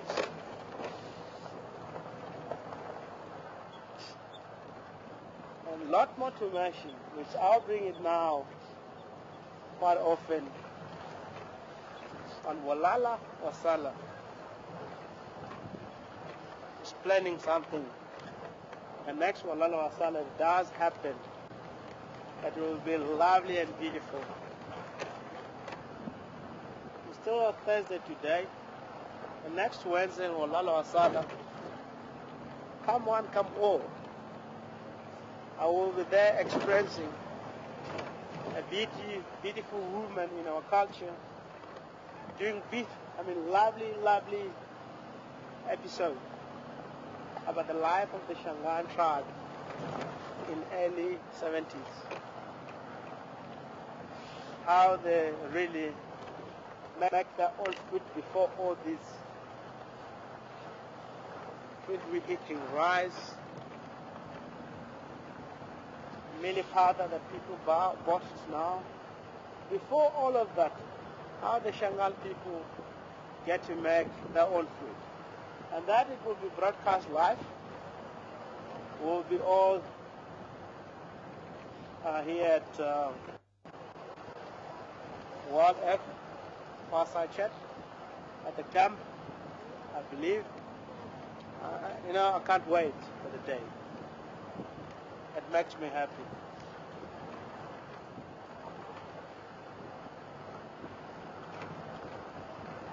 Walala Wasala, yes, lose you lose. Now my name now to change everything. I just want to be called Walala Wasala.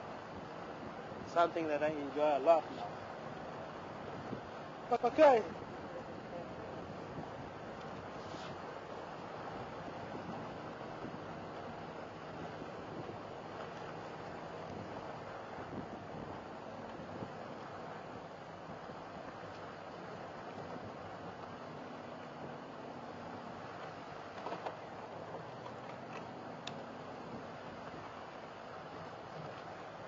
For about 30 seconds on Barry. Share about the share the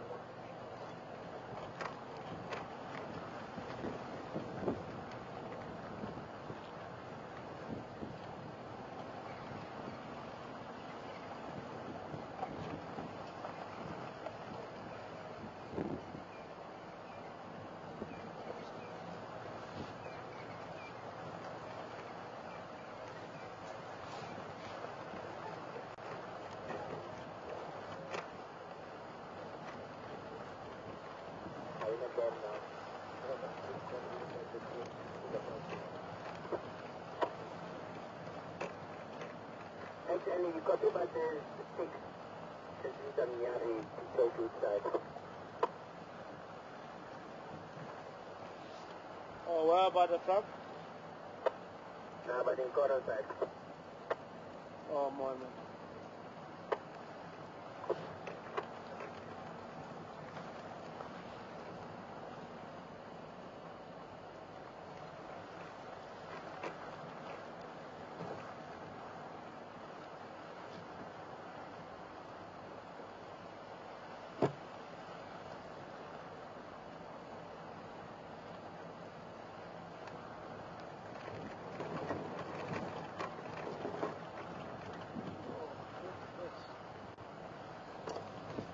Oh, lovely. Yeah, this is beautiful. Guys, it's a breeding herd of buffalo here. Look at it all covering this area here.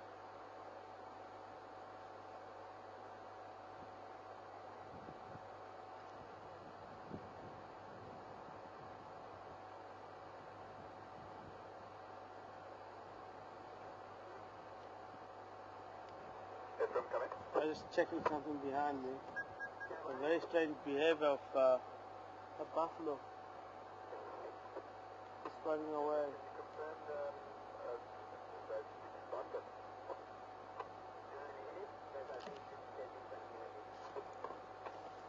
This is an area where probably 5 minutes ago you had some velvet monkey calling.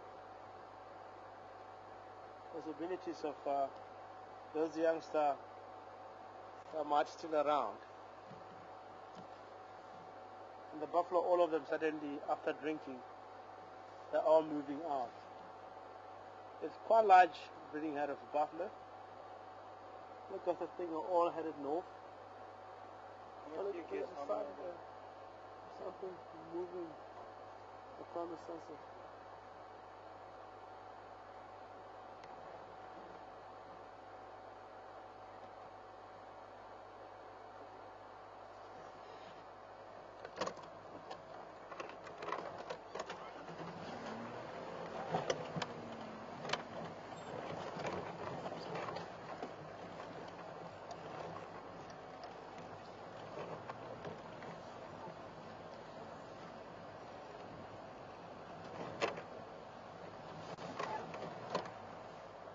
No.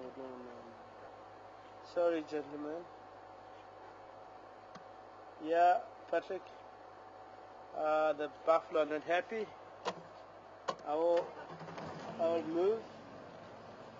Let them to settle with me.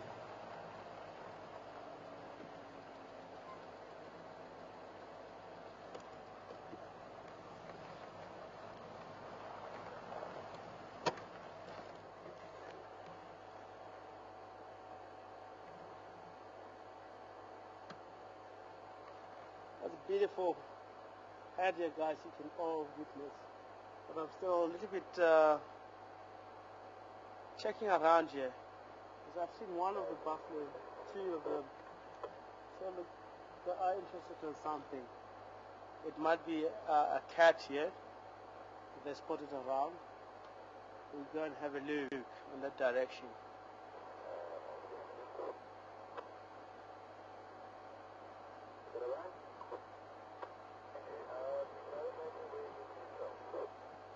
This is the beauty of Juma Nature Reserve. You see all suddenly coming into the waterhole. I know that, guys, you have a choice. Gary waterhole, and Patrick might be cutting in between us and the buffalo at the Gary waterhole. He's a permanent camera at the waterhole that stays here all the time. So you can see that it's really, this thing is live. We also visited the waterhole of the breeding herd of the buffalo. And I also mentioned that they might be coming down to the waterhole, and they're now here, and they're all moving away to the north. Such amazing. It is a beautiful day. Of course, by looking at the buffalo, and this is a special visit at this waterhole.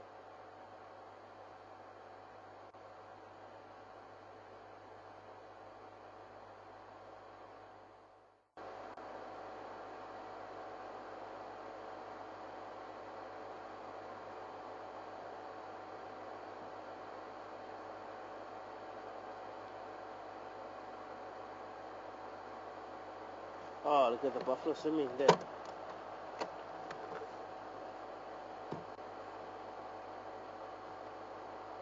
I think the buffalo enjoying that the most. I've seen zebra doing the same in this waterhole. They're all very proud because this water doesn't have crocodiles, and they all have. And this is the benefit to have much water. Because suddenly these buffalo that are just cooling themselves, the body system.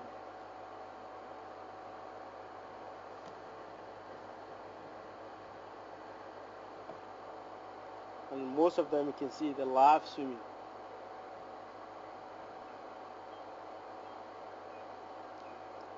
Oh, it's lovely. Look at this. Even the youngster they swim. The buffalo would never ever drown. The species they know how to swim. And in big rivers around you, I've seen buffalo crossing.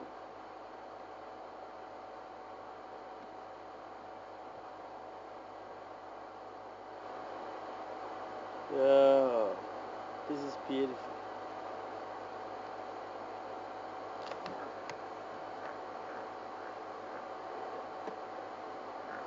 Look at the youngster there.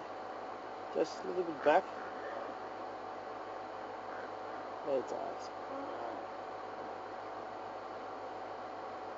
Still young at the age of at least somewhere 8 months, but they can able to swim too. But the other one's getting in. How are you? Yeah, there.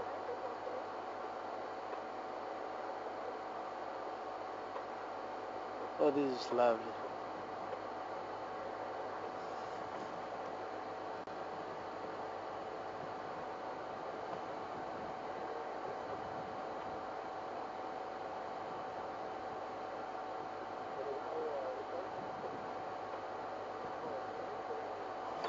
Let me stop somewhere. Then you're able to see nicely. They're just dipping themselves. As I said, it's helped a lot. Cool down the body system. Not really gonna get rid of the ticks. It does lie down for a few minutes. Do help because it does have interactive terpenes and the catfish like eating the ticks from the buffalo.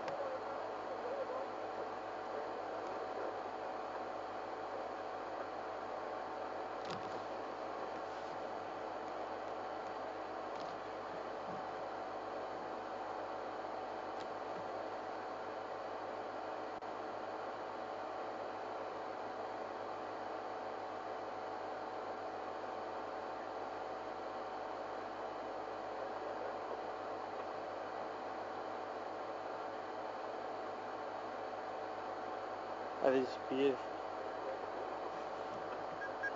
Let me go a little bit forward again.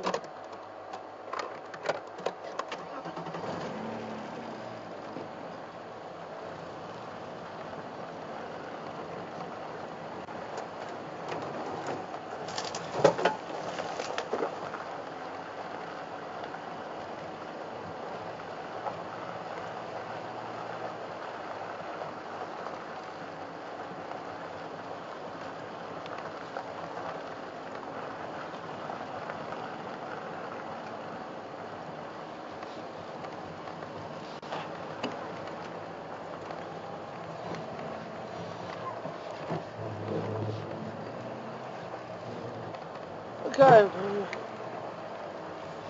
I'll leave here. Not completely. I'd like to head down towards quarantine for a short break. I have a little bit concerned with one of the buffalo. If I look at the body language of it, was showing interest of something. You know, when the buffalo had a scent of a predator, suddenly the head is down and is looking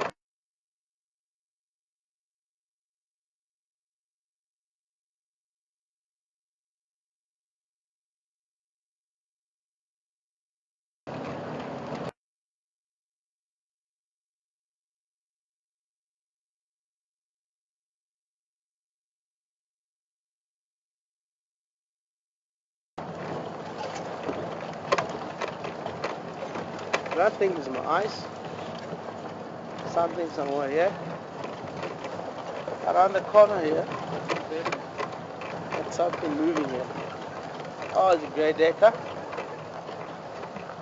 Yo!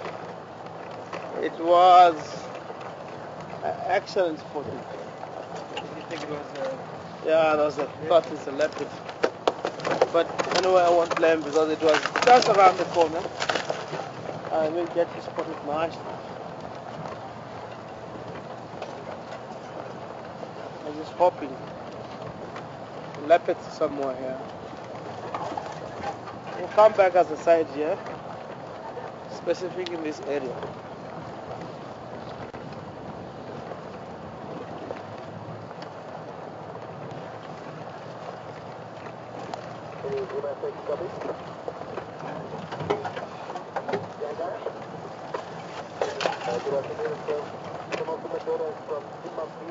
We'd like to know if you guys know anything about those 6 $1,000,000.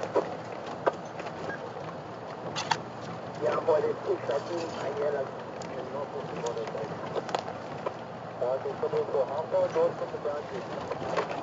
How far, yeah, like I think one of these is close to the side. Okay, thank you. Come in.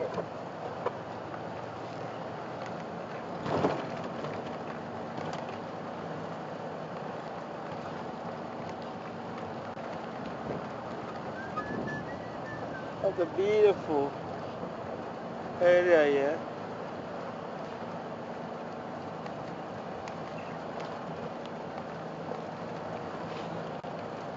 Nothing.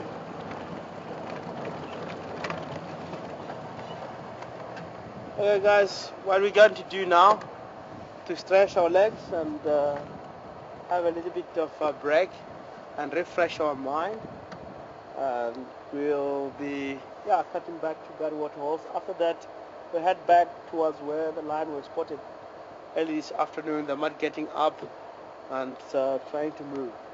Enjoy the Gary Waterhole. We'll be back very shortly.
getting ready for next year April when it comes to rutting season.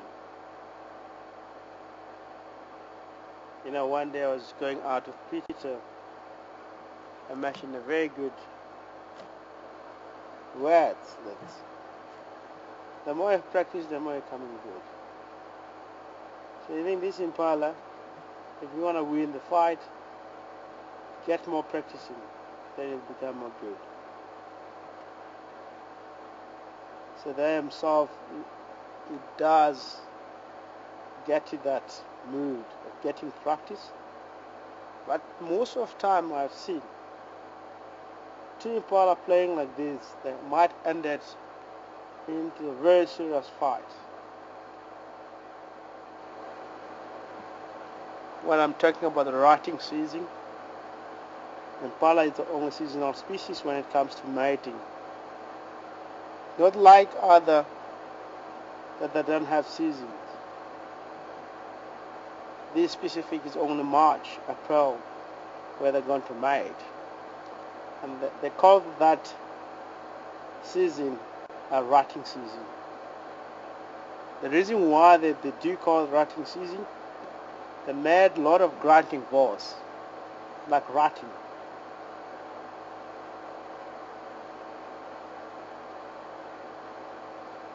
Look at that. He's just checking, fighting at the same time. They must check around who's coming behind.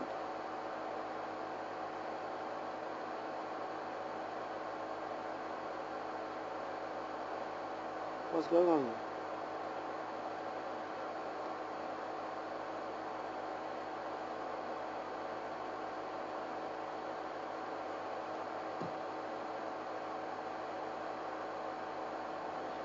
I just want to see something.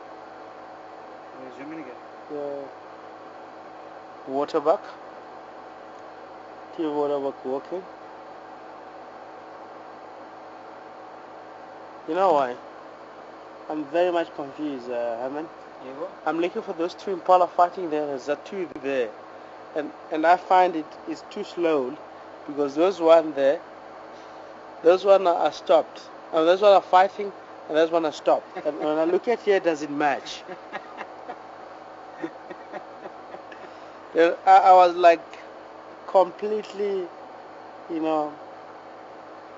somewhere, get lost. Completely in the wrong direction of those Impala we were fighting. Entertained me in the wrong way. It's really, you see, it's four Impala now that's practicing. This is the second young Impala that are doing the same, and the other two that are doing the same. So it's real that now it's a time for them to get exercise and make sure they're all ready for fight.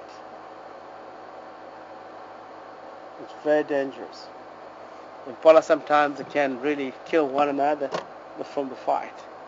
Oh, look at that. Oh, I love that. Sorry, my head was on the way. I didn't realize. It really, once they get to see a predator like wild dog, they do like prawns as they're going out, kicking the back leg, the prawnting. Such an amazing thing. That is one of the signs to show how healthy is the species itself.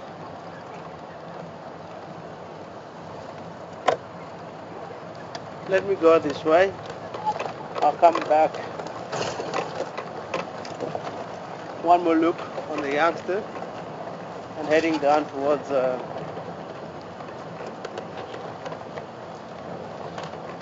Tamboti Dam itself. Hello, meneers. Hoe gaan dat julle?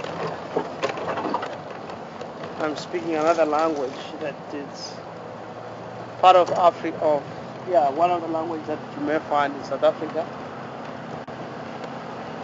Oh, look at this. Oh, my first time again. Already I've seen it, but this is mine. Guys, this is beautiful. Look at that. The baby Impala. Oh, Impala now is that time to have a youngster. And I believe The impala are fighting because they can see that the female are delivered and they must get ready because March, April, these youngsters there will be no more suckling from them. Or there might be just end of the season where they will start to mate again. Oh, this lucky boy. Welcome to the world of Kurula and Misho, Luna, Siseka, Tingana, Alapids of Juma, Viatella area here. We'll see you one day. What they do in Pala most of the time, they deliver at the same time. Again, there's the chances of the youngsters to survive. Here, if Kurula gets here today and find the scent of this youngster, we're able to follow up and tracking the youngster the whole night. It might going to survive because the mother looks like it's in the right area. Baby impala. Sometime next year, we just celebrate happy birthday for her or him.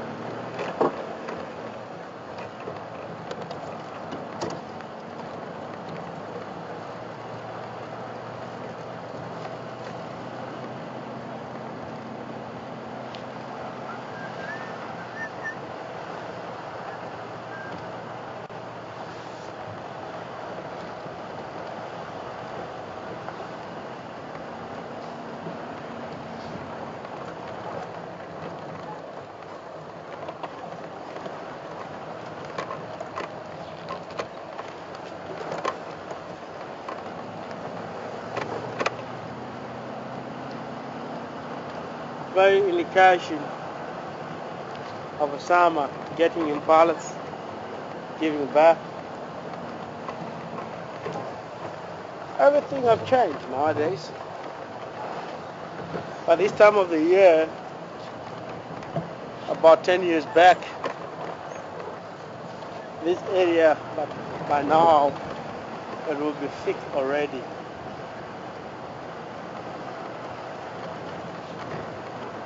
But it's very promising a lot in a daily basis, seeing the cloud building up, that it might be heavy rain again this year.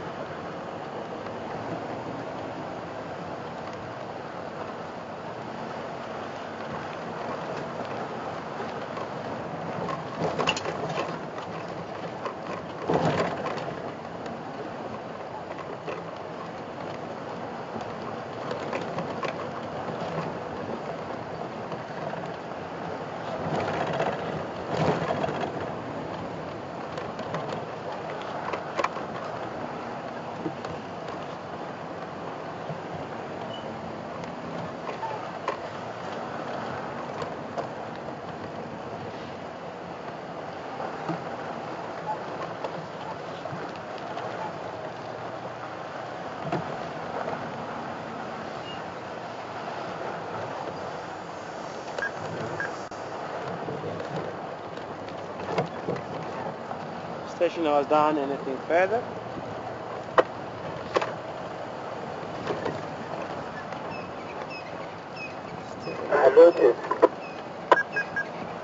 Copy. There was a camping yard at Gary Dam, headed straight north.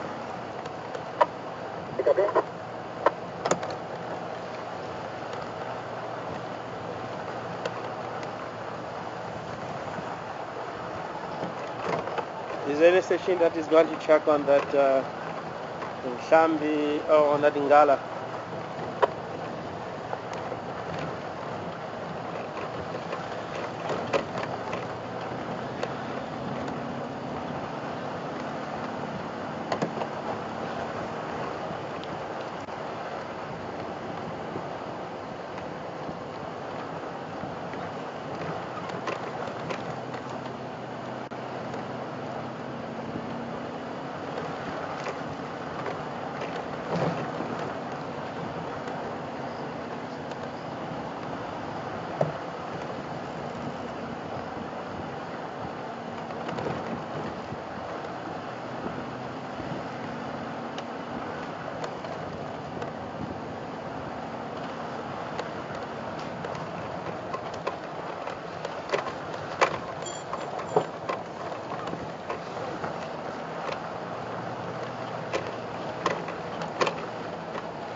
out?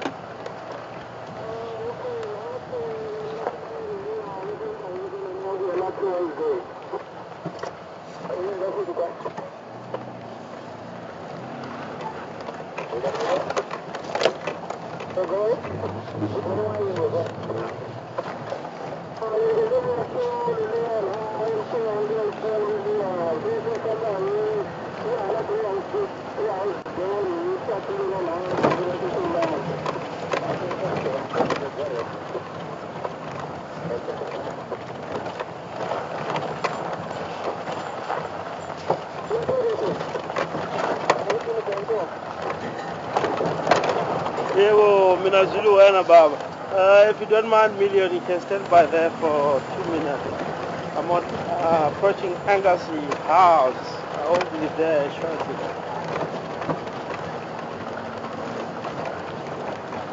Guys, again, sorry, I'd like to inform you any decision that I'm taking. There's a leopard was spotted around. I don't want to miss this opportunity. Towards the end of the draft time, there's a leopard moving a little bit far here. A little bit, trying to get fast and get to that area. The reason why there's no game drive vehicle, we just spotted by a vehicle that we're going one of the camp. So I'd love you guys to put on foot. Not really that I won't be really flying. This vehicle is a lot of things behind. It needs a very special treatment when it comes to flying. Flying with 4 wheels. It won't be easy. Get up and fly, so easy like that. I must have to build wings. But it does, sometimes.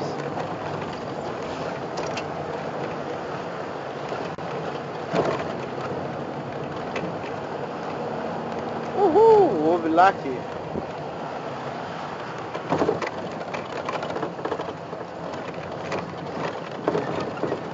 I believe what I forgot to tell you guys on board, you just pass your belt on. Otherwise, it's not safe.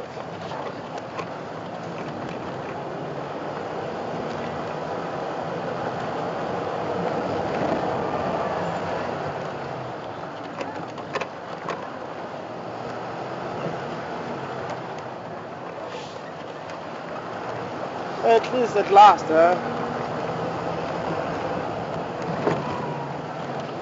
mission donor are playing a second hard game.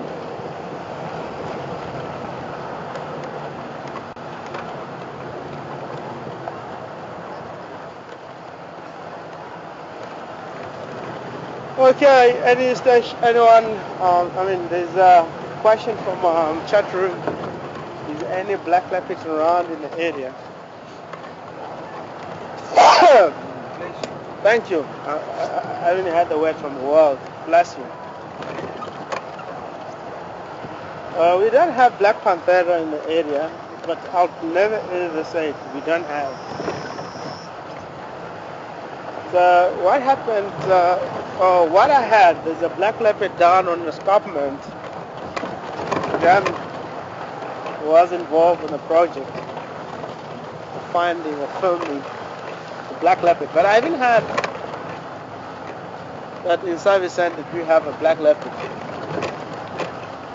It's going to happen one day that we might get to see a black leopard. As long as this thing is existing in the world, it might happen once or again. Like what we know, we grew up in the area, didn't know that we may come across with the brown hyena. I witnessed myself.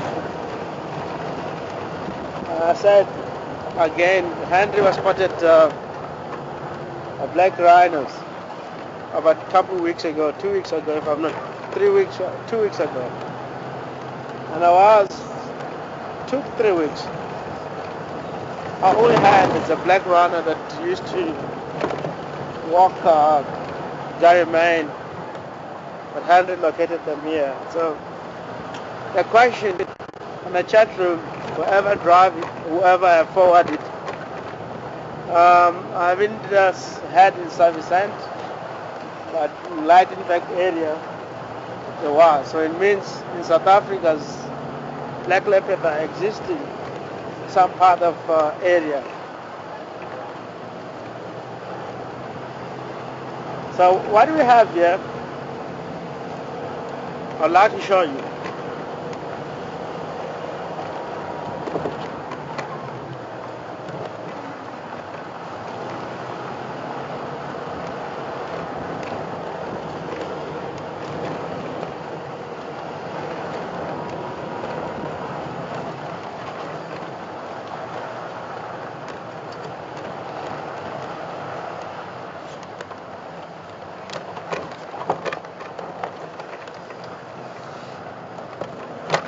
Million there.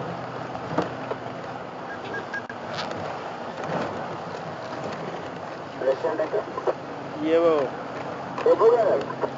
No, I'm in jail. I'm covering 3 hours. Okay, my man. Yeah, just keep update for us. Just allow me my book was there. More man.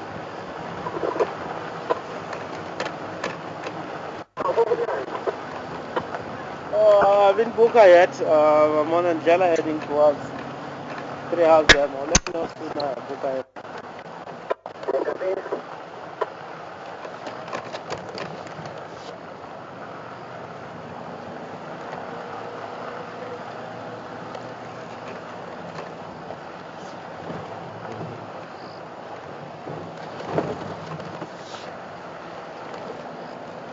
We're supposed to see a leopard by now. Strange.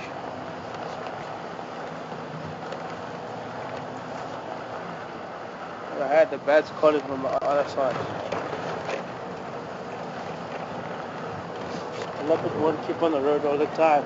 Do the shortcuts. Very practical for the leopard. Oh, nothing.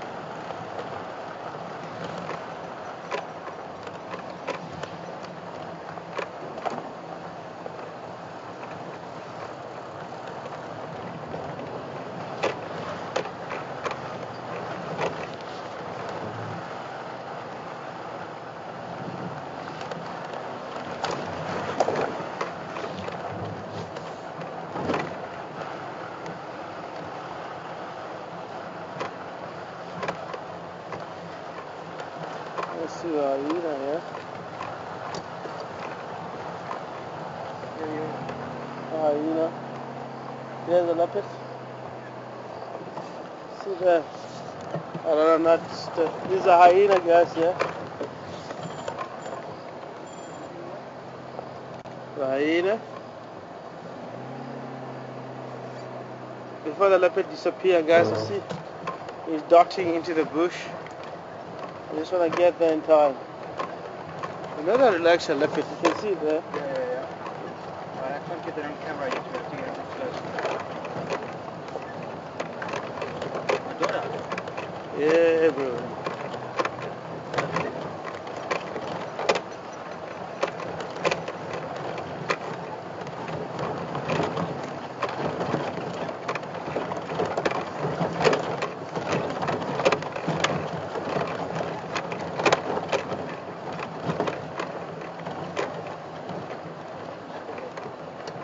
He's done somewhere, yeah.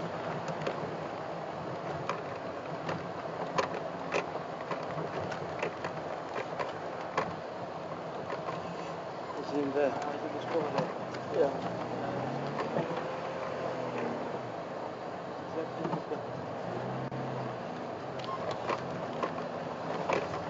See him.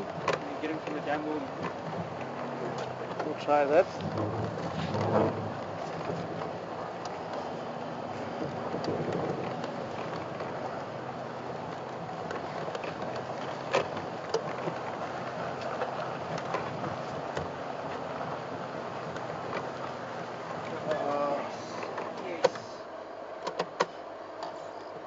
Look at these guys. Welcome in the beautiful area here.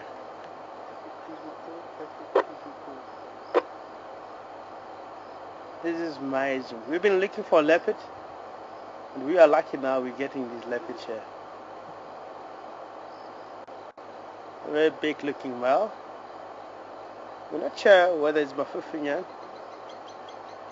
or which leopard is this yet.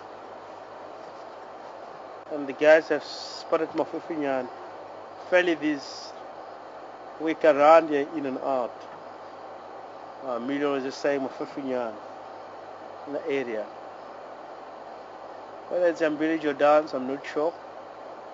But you want to relax because the hyena are down here and he has to be always avoiding them.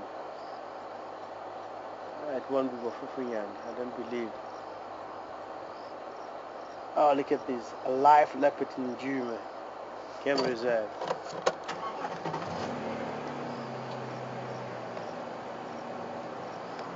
Let's see.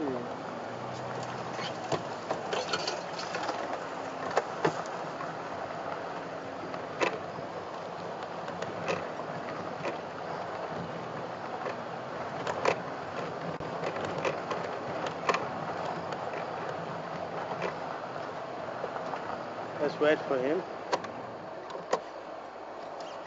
Stop there. You can see those hyenas are waiting. That's all thing that a leopard is not happy as to fall. Apology guys, I just want to show you hyenas. Very dark species. Oh, look at this beautiful leopard. Just walking here. The confident, he's very much confident himself. And he's just behind the tree there. Wait for him to move into the open. Unless if he headed up, across. You can see him. Here guys, you can see he's trying to avoid these hyenas here. And now with scent marking, you can see the back leg is scuffing on the ground itself and depositing the urine at the same time. These are actually a hyena and lions.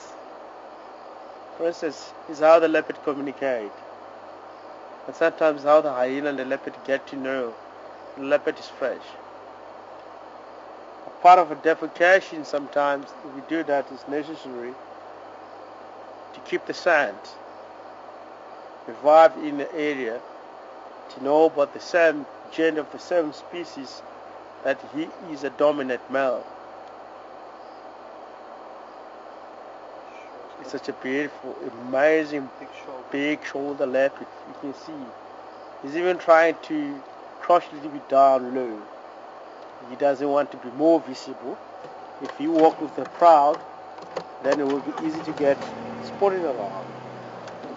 Oh, this is unbelievable, guys.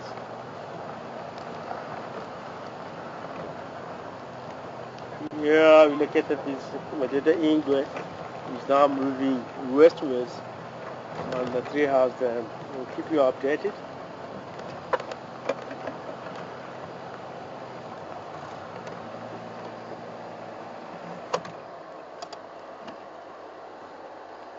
You can see that he is a big leopard.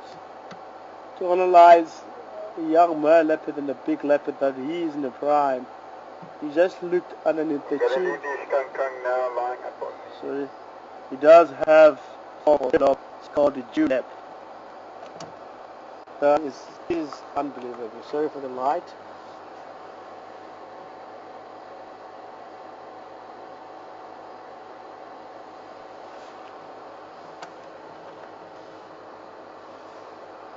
Not getting that part.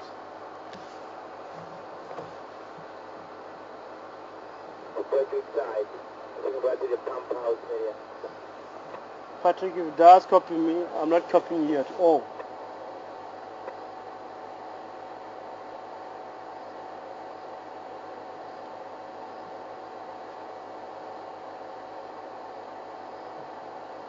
Are you getting the question that's right?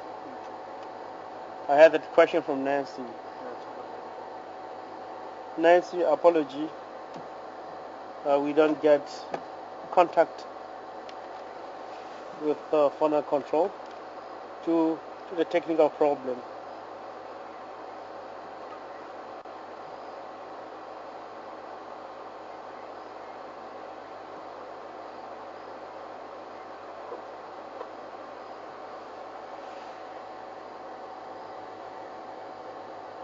Thank you, Patrick. Patrick, if you copy me, copy that. Here, it looked like a Yambili Jordan, eh? I'm not sure. Let me come so close. Nancy, we get your question. Thank you so much. Do the youngster have to hide?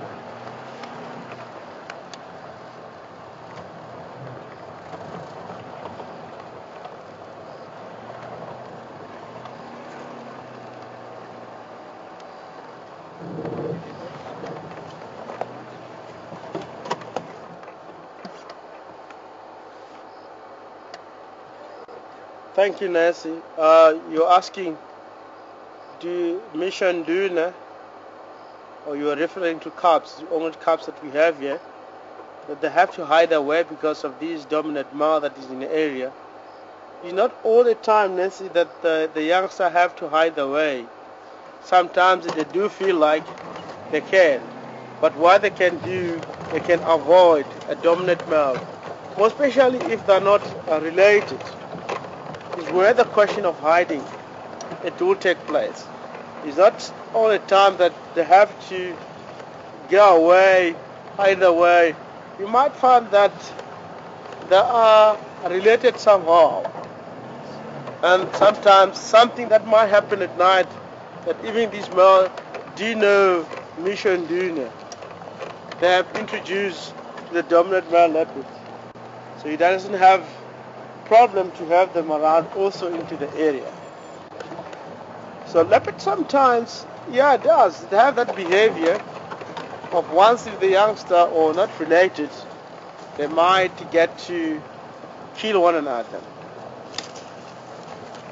But Nancy, in this stage, I'm just confused myself that I'm what we will Yambili Jordan. I haven't get to see him. Get to see this leopard from the forehead. You can see that, and his arcane, Yambili Jordan. Besides that, you never ever know. The hindquarters of leopards are all looking the same. It might be a matter of coat. Sometimes it might be different. At least at last, I was having confidence since beginning of the drive that, guys, I wish to show you one of the cats that we have around in the area, and that my feeling it works quite a lot. I have respect of that. This is beautiful. Ah, look at that. He's trying to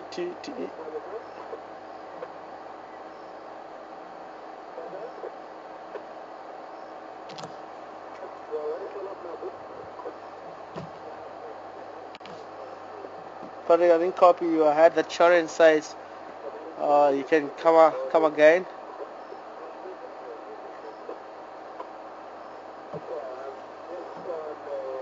And what's going on now? The leopard itself is trying to get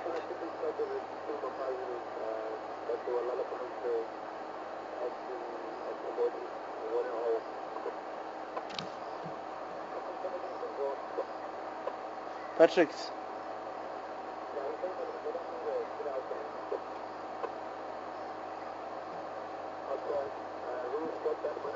Yes, I'm not arguing that. I just want to see the forehead, then I can tell.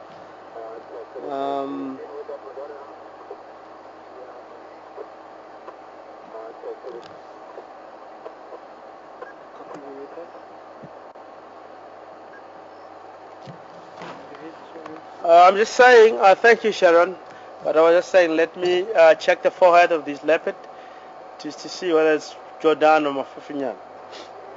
Yes, I just see it now. That is not Yambiri Jordan, it's Mafufunyane. It's an old leopard, old male leopard. I just want to establish first the forehead because I haven't get to see clearly.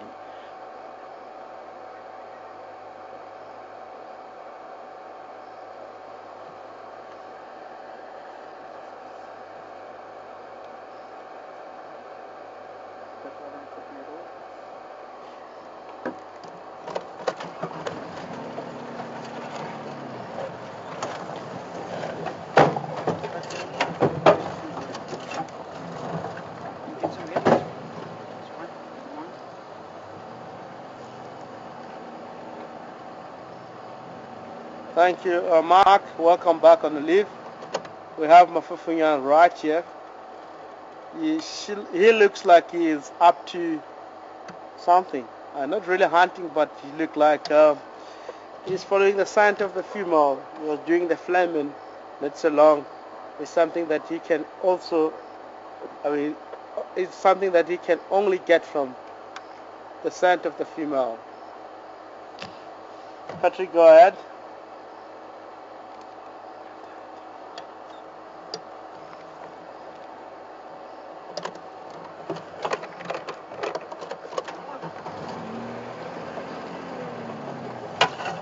Yes, it's indeed Mafufunyane. Just check him. Mafufunyane, I know this leopard, he got an old skull just below from the right front feet.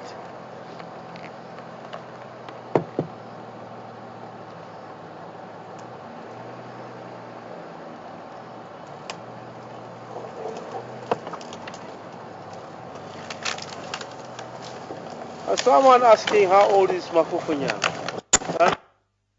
Might be difficulties down from the funnel control. Yeah, how old is the leopard?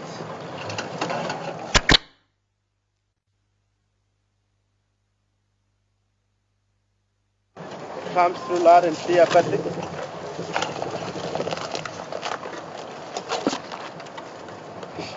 Straight in.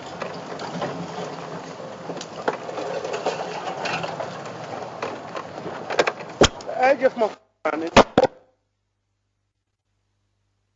at the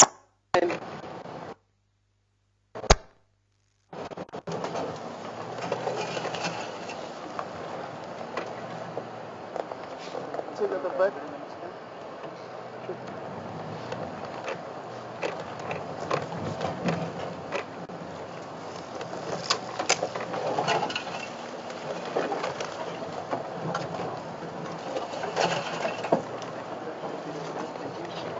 Oh, look at that. Nearly got to catch the francolin. How can the leopard it's such amazing how leopard can react so quick. Trying to jump the francolin was clever enough to get away so easy. As Mafufunyane is going down the way, and I'm right here with the leopard. So still gonna follow the leopard and see where he's going to. And yeah, we don't have a night drive today due to the battery problem. And let's enjoy the leopard now. There's some beep. Oh, this is a lovely. For me to go away and leave this leopard, I feel like offending the world. Still a beautiful leopard. And where the battery are beeping very fast, it might be at any time now get cut it. Allow me, we can change. Yes, we can. Guys, we're going to cut back to Garuwa quickly and we'll be back to you shortly.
Good evening, everyone. Patrick on Final Control. What a fantastic drive towards the end of the evening drive with Rexon and Hammond out there. And they're just going to quickly just switch the battery banks, and then they will be live soon. Just to enjoy this beautiful sighting of Mafufunyane now. This is a leopard that we don't often see in the Western Gari. And yesterday it was actually my first time to see that individual, beautiful, elegant male leopard Mafufunyane. And okay, guys, we're cutting back live just to finish off with the leopard. Thanks very much.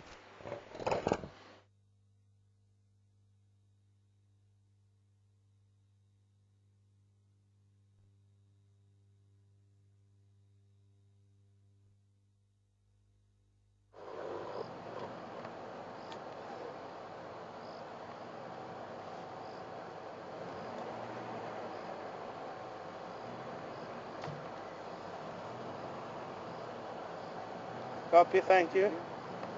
As we're back on Mafufunyane, one of the leopard I haven't seen for many months. I don't know, last time I get to see the leopard when? A day or 2 days ago Also. Oh, that's beautiful. Gowrie, Weaver's Nest. Right. So you might get to understand how the leopard established their own territory. And suddenly they're not found in that area. We only located it in one place. This leopard was only found down to the west, and now it's making down here. Recently, you might find that down to the west, he does have a lot of challenge with the other young male. The question how old it is, Mafufunyane, it might be approximately between 12 to 14 years, down on the line, somewhere there. I'm not really sure, but a leopard can live that much, even far more than that. It depends actually on the competition amongst the other males around. I've seen Mafufunyane and Jordans, not Yambili Jordans. I'm talking about the original Jordan. Challenging on fight, but they haven't get to fight, being two together. So you can see this kind of a behavior that he is a still dominant male. What he's trying to do there is rubbing the head on the tree itself. You'll finally urinate to leave the scent behind for other females and other males when they enter into the area to understand that he is a dominant.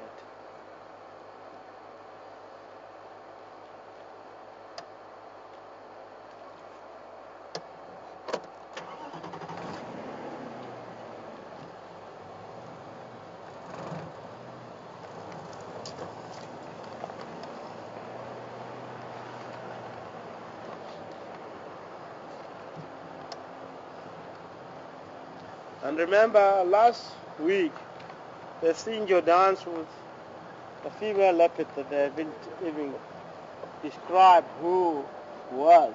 They were two together. Seems like they were matching.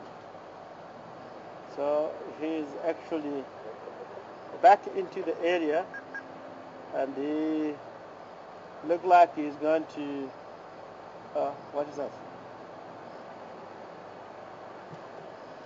Leopard. Get to see something there. Could be a snake.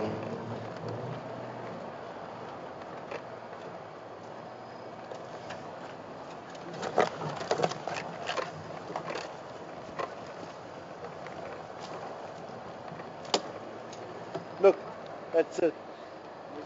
There's a snake here, huh?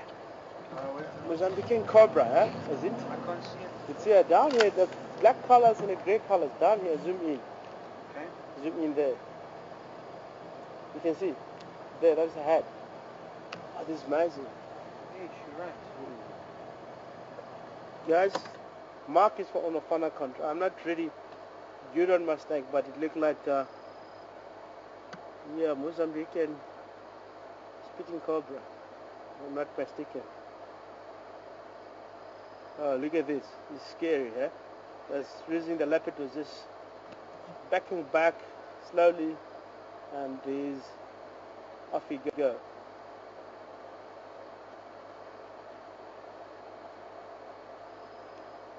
Yo, look at this. Guys, is a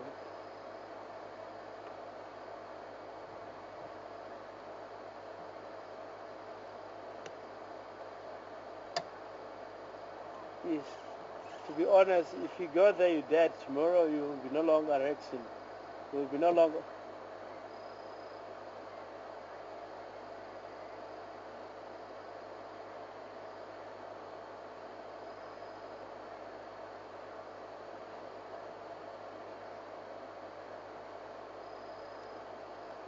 Hopping. Mother of Mafufunyane.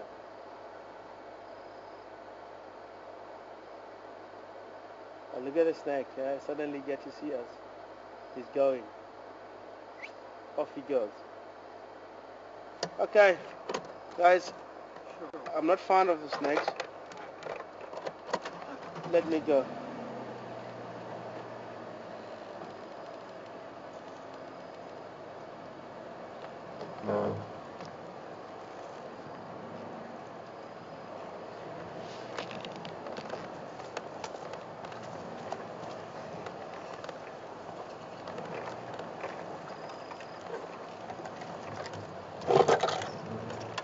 Thank you, Sandy.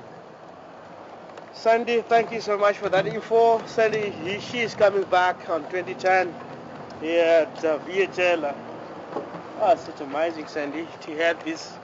Looking forward to meet you here and meet us, South Fraction, whoever it will be around here. Oh, look at him again. He's going to show us snakes today, I believe. Eh? Where are you going, Mafufunyane? This is amazing. This is one of our character leopards that we know the information. And the claim said Mafufunyane is somewhere 11 and a half years old. I was, yeah, down the line somewhere 12 to 14. I'm not sure, but down somewhere on that region.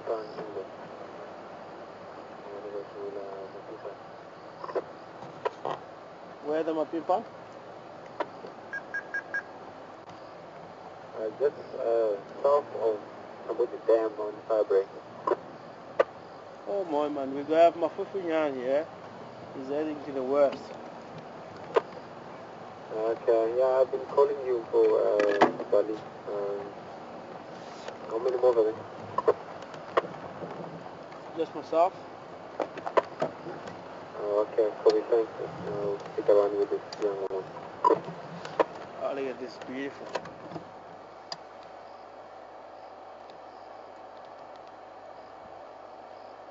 He's a big boy.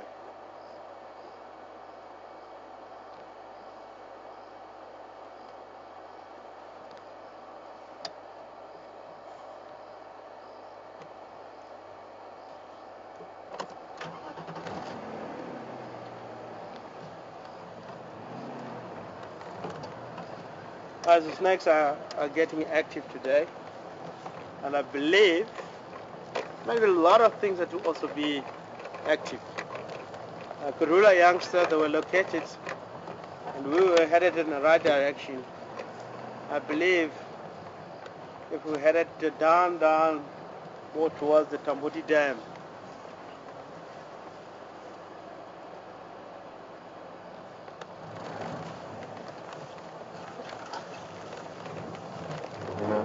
I have a request to repeat. Oh, look at the giraffe, George and Eugene. I'm not going to put light on them. Guys, I'm not really good on snakes. That's honestly. They look like Mozambican spitting cobra. I'm not sure with that. Patrick, do you copy me?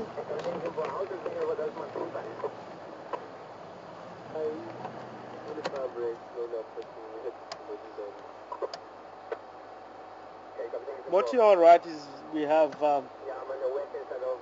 giraffe here. Leopards sometimes are likely to hunt baby giraffe.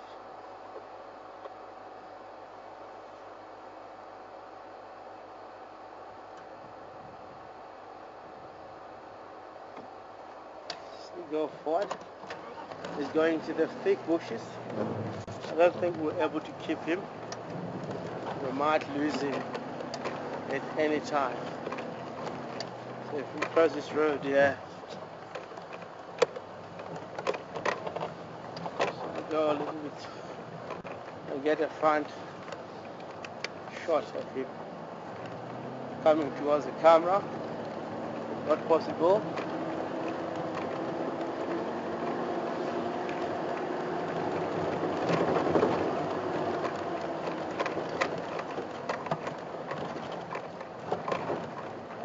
Don't go away. Okay. Yebo.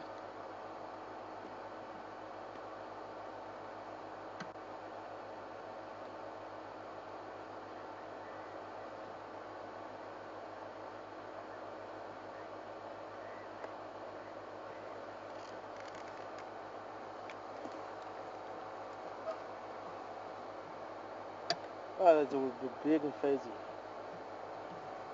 Nick Dion, hi. Welcome on the drive. As I said, I'm not really much fond of mistakes. It's one thing that also my culture, as a Shangaan culture, I'm not really. Once I get to snake, I run away. Doesn't matter where, at home, travel across with the snake, or the neighbor will come and kill the snake. We were not motivated from the young age to know the snake.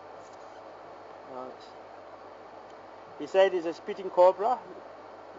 Just want to know which one.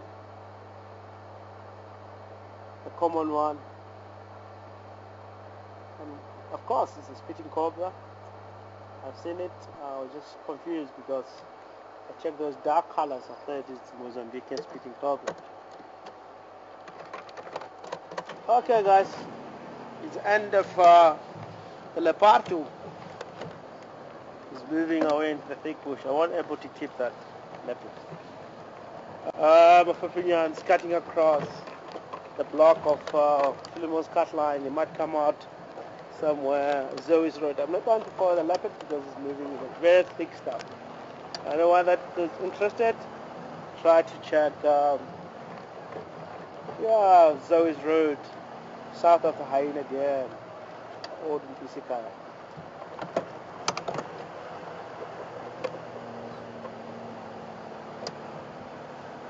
Oh, look at this.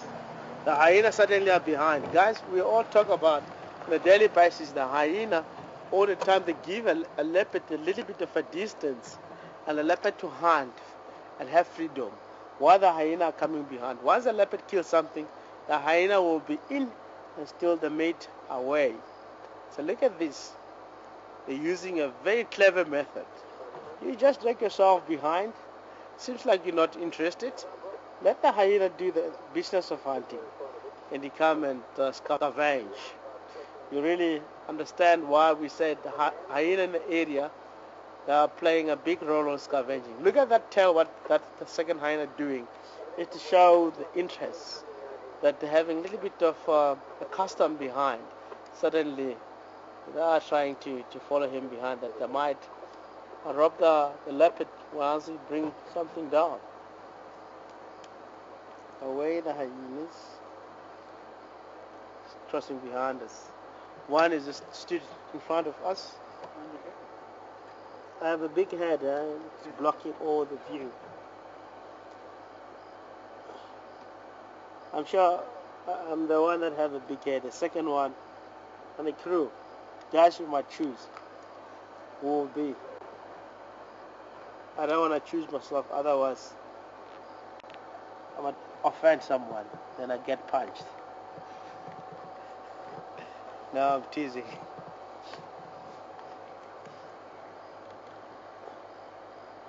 Oh, lovely. Look at this.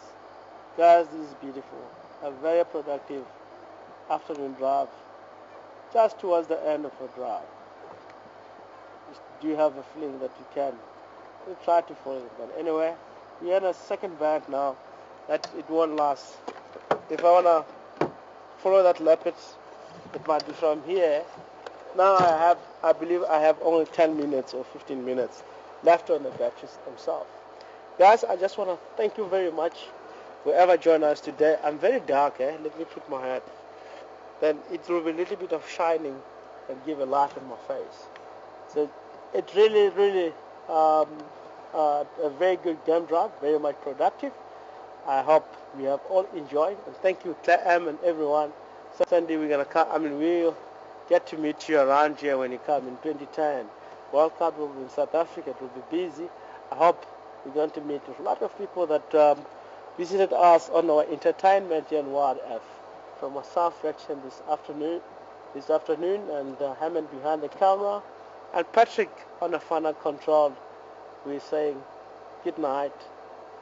It depends where you are. It might be morning or still the course of a day. But anyway, thanks for you to joining us. Have a good day wherever you are. Until we get to see you tomorrow morning. Night drive is cancelled due to the battery problem. We don't have much battery left in this vehicle. Won't able to broadcast. From now, ciao ciao.